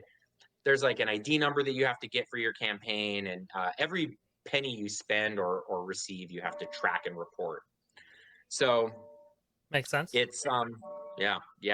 That's really been the most. That's in terms of the kind of nuts and bolts. That's the most complicated part. And then beyond that, it's you know, building relationships. It's getting out there into the community, talking to people. You know, shaking hands. Gotcha. Asking for money. Yeah. Well, I hate to sort of rush you through the end, but we're already running a little over schedule, but we really appreciate you joining the call today. If you had one sort of parting nugget to give to anybody who is really dissatisfied with their local politics, who might be thinking about running for something, like one quick snippet, what would you say? Do it. Just do it. You know, all it can do is build the movement. All it can do is get your message out. And even if you think you got zero chance of winning, even if you're concerned that there's, you know, somebody else who's gonna get you, who's gonna eat your lunch on your side of the issues, by running to your principles, by running a campaign that you can be proud of and that you know, is grounded in an ethical position. If they want the votes that you're, you know, siphoning off, they're going to have to shift their position in order to get them. And so you as somebody who's running, you know, you want to be strategic, and you want to do what's right for your region. You want to be sure that your race is not hurting the politics in your region. But by running, you create a motivation and incentive for the whole race, for the whole local politics in your region, and for years to come, to focus on those issues that you're raising in your campaign. So, you know, run to win. Don't waste your time. Don't waste your money. But even if you don't, by getting involved in your local politics in a serious way, you're having a positive impact on those local politics for years to come. Excellent. I think that's a really good message. Well, thank you again, Alexander, for joining us today. And thank you for bearing with us through the technical hurdles. This is the first one of these events we've done, so you're here for the inaugural growing pains of the tech. Yeah, thank you again. We'll go ahead and let you go, but hopefully things go well for you. Well, thanks very much. Have a good one. Great day. All right. Really informative. Yeah. I love that. Yeah. Let me go ahead and give you back your microphone. I am going to go real quick, drag Belle back in here for the review section. We are going to go ahead and get into the sort of wrap-up section of today's stream and talk about what actions you can take sort of in the short term and with more of a future-facing piece. But let me go ahead and bring her in because this was her brainchild as much as anybody's, so we want to make sure that she gets the last word. And Starner, I'm glad that you found a local political perspective helpful. I thought it was so helpful. I mean, running for office just seems like such a monstrosity that, like, how do you even begin? So that was really good to hear. And yeah, Fast Cart, you're right. $420 raised for ACLU, you guys. That's fantastic. That happened today. Yeah, we raised that today on our little stream. The first stream, I know we don't have a lot of followers and such, but not bad. Yeah. Not bad. Terrific. I'm glad to hear that. That's great. Hey. And we've got one of the microphones set up to be easily handed around now. I love this. I think this is how we should do microphones from now on. Oh, that's cute. All right, you're on. Oh, great. Yeah. So, like, everything's a mess. But what do we do? Do we just sit and spiral about this and continue to watch media that upsets us? Or can we actually take action? We could take action. We have individual power, and we just need to recognize that, be grateful for it, and do what we can. Do you want to start us off, Ren, with ideas? Sure. Thanks. I think the important thing for people to realize is how much power they have, and to not just assume that the folks at the top control everything. I think we saw a good example of it yesterday across the country with all the different No Kings demonstrations and marches and stuff. Yay! And it's real. I mean, we felt it, right? You get out there with thousands, tens of thousands, hundreds of thousands of people, and it's visceral. You feel it. It's an emotional, psychological, spiritual, if I may, feeling. And I think we can leverage that. We can build on that, extend that, and so hopefully we're going to have another big day like that soon. But until then, we can just meet in smaller groups, right? And so I've been lucky. I've been able to recruit some friends. Initially, there were 3 of us, and we'd meet once a week at our local library, and we would read Heather Cox Richardson's Letters from an American. Heather Cox Richardson, have we talked about her yet? So Heather Cox Richardson is a author. She's a historian. She teaches history at Boston College, and she has a she has a podcast, but she and a Substack, and she has she has a free newsletter. And that newsletter comes into my email box every day, and it is a compilation of the news from the previous day. And she writes the news and talks about it in the context of our Constitution and the trampling of it, which is going on now by the corrupt administration. So we meet once a week. We read that. We start out by reading a poem. We read the preamble to our Constitution to center ourselves. We read Heather Cox Richardson's Letters from an American, and then we talk about, after all the griping and whining and complaining, oh, did you see what Trump did yesterday? After that whining, we build our own. We've got a document we call Project 2026. And it's a compilation, a stream of consciousness, brainstorming ideas of what we want to see in our country in our next government. This is not our government we have right now. It's dysfunctional, it's non-operational, it's shut down, and we need to clean house. But what do we want to see in the future? And that's just one example of how people can take a step. You're right. You're meeting with people. You're developing relationships. We are now up to, I think typically we have 14 people show up on a Wednesday. We had a local author come in and talk to us last week. We had, I think, 25 people for that. The local library, the meeting rooms are free, and it's just one way to do it. You can start up book clubs at your church, or with your bowling league, or whatever. Pick up an interesting title and get together and read that, discuss it. But it's about building trust relationships with people. And like we're doing here with hopefully Fastcart and Star Nerf and eKim and all the wonderful folks that have come on and contributed today. It's wonderful. So those are just a couple ideas of how we keep moving forward. I'm sure other folks have more ideas. I will admit, the only talking point I have is the one that I know you're going to cover. Oh, well, okay. We're lucky enough, as you can tell from the channel name and the flag up there, we are lucky enough to be based in California.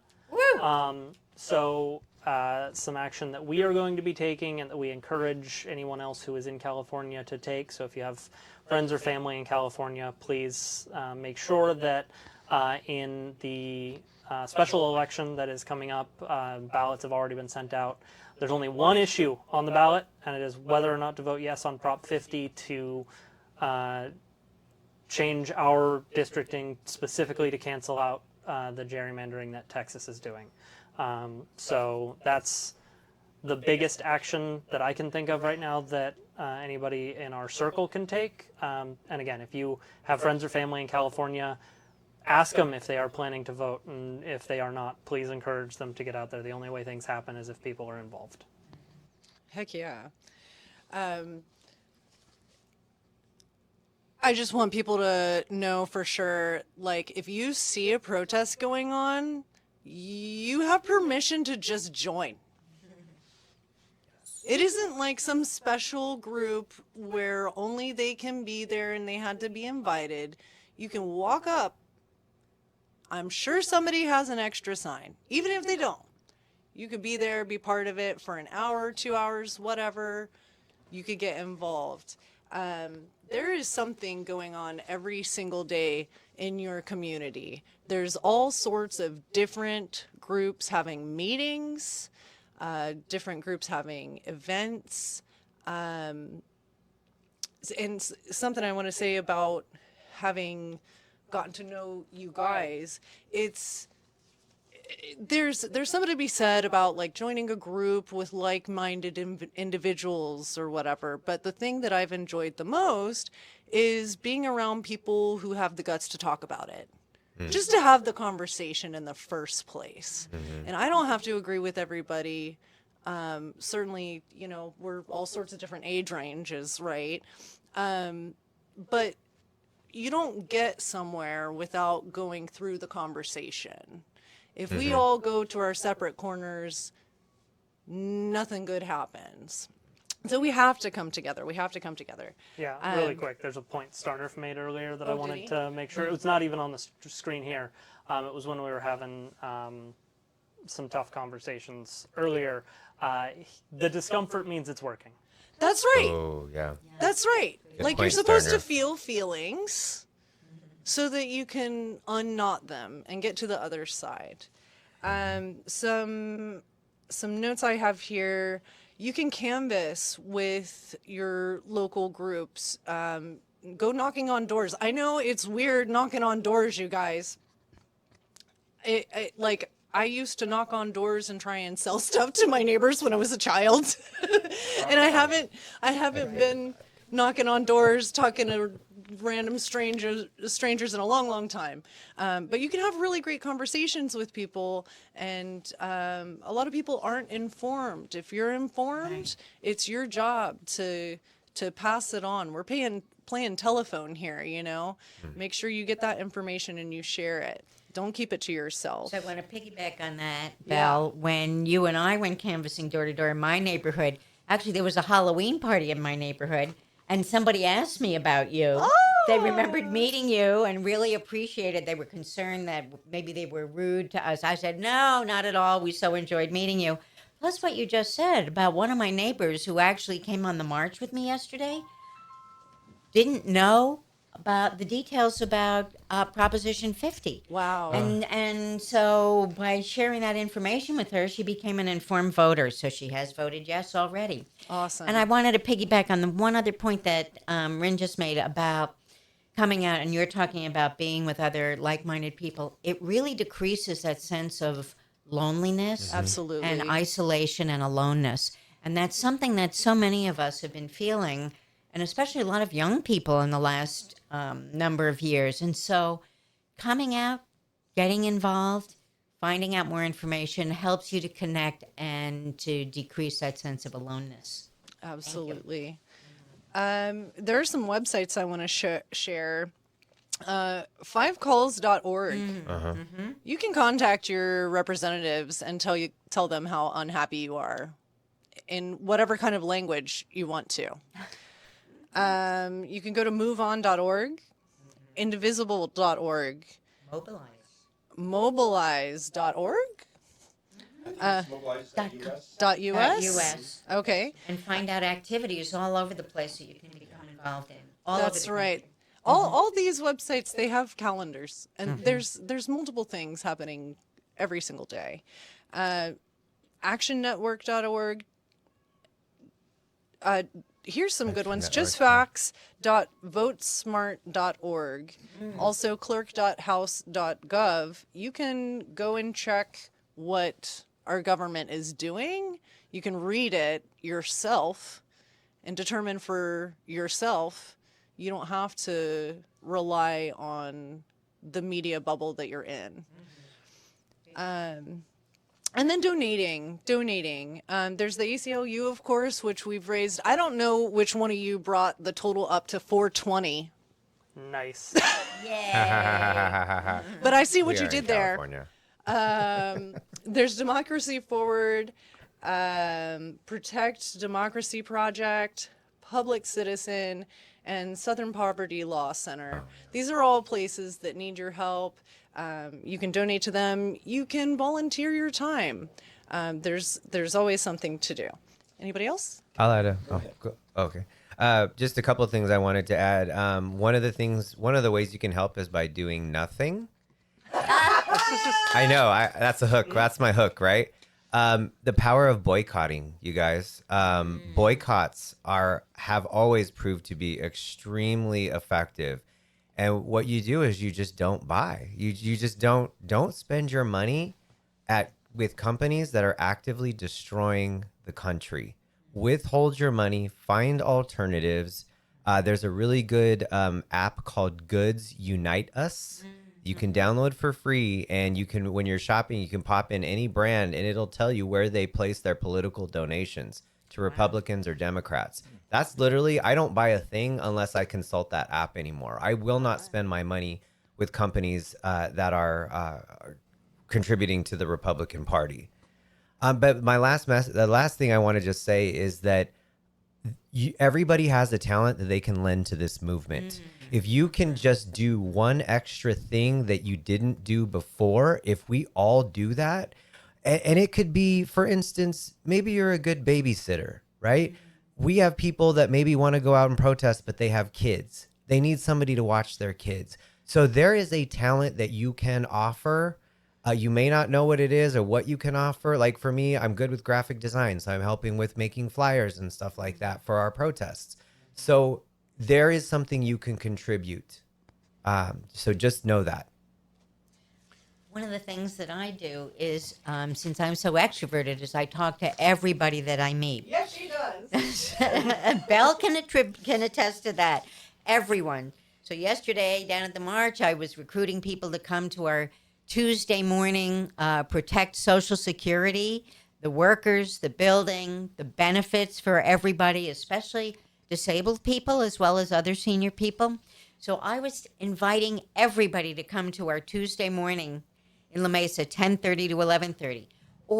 And again, not only decreasing that sense of isolation, but when you get involved in any of the things that people have said here, you suddenly feel a little bit more sense of power. Yes. And you feel empowered. And it really decreases that sense of futility or the despair or the tendency to spiral down into depression, which is so common nowadays with all that's going on. Every single day we're hit with something else terrible on the news with our rights being eroded. So this is a way to keep yourself uplifted, keep yourself engaged, be connected with people. I loved your idea about babysitting. I take care of seniors in my neighborhood. And I even talk to my post office people.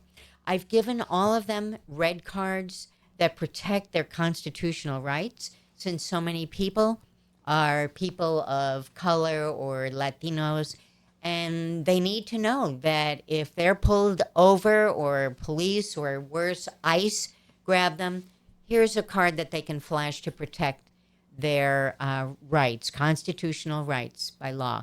So I talk to everybody. And in fact, during the passport marathon at my post office, the line was out the door to the parking lot. And I went up and down the line, gave everybody a red card, and spoke to everybody about protecting their rights.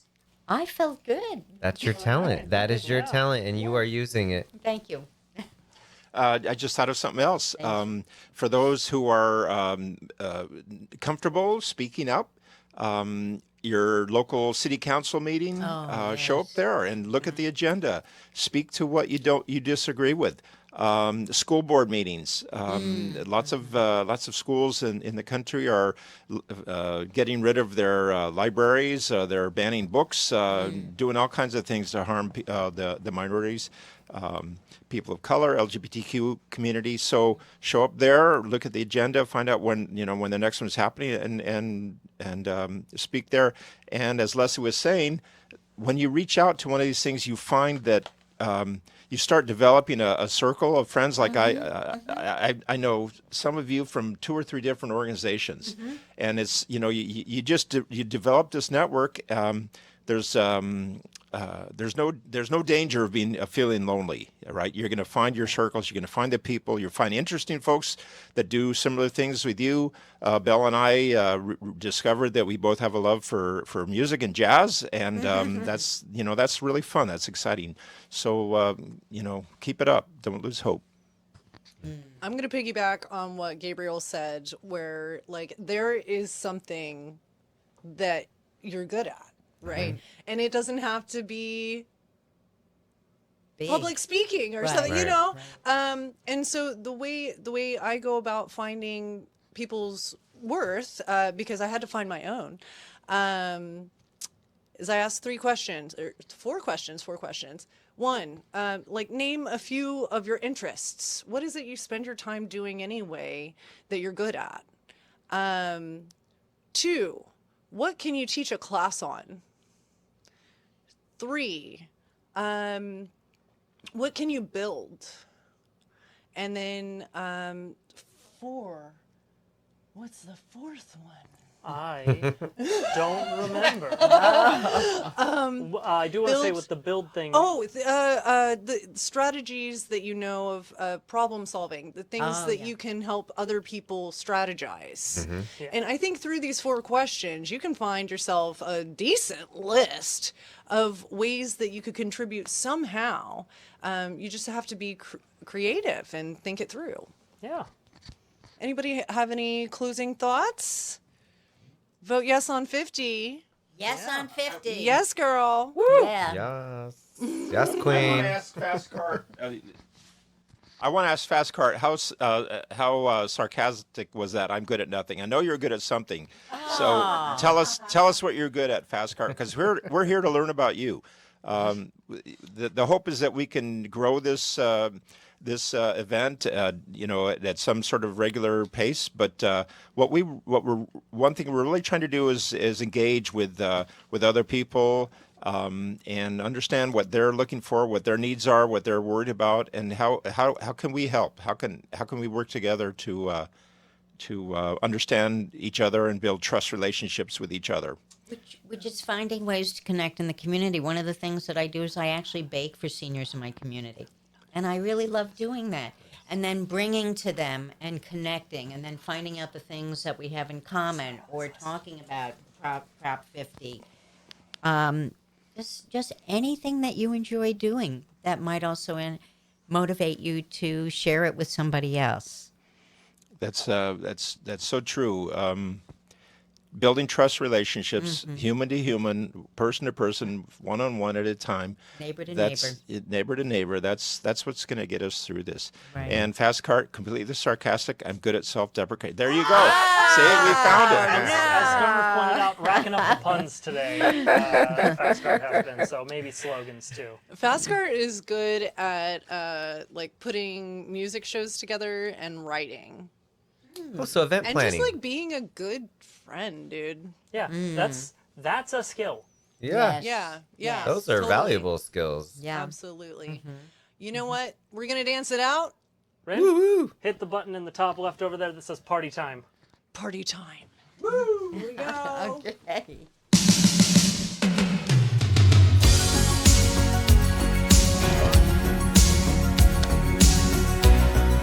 you everybody for joining us.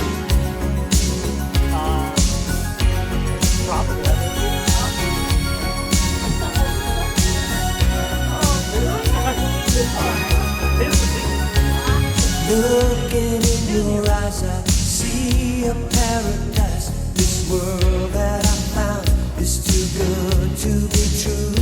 Standing here beside you, want so much to give you this love in my heart that I'm feeling for you. Let 'em see we're crazy. I don't care about that. Put your hand in my hand, baby. Don't ever look back. Let the world around us just fall apart.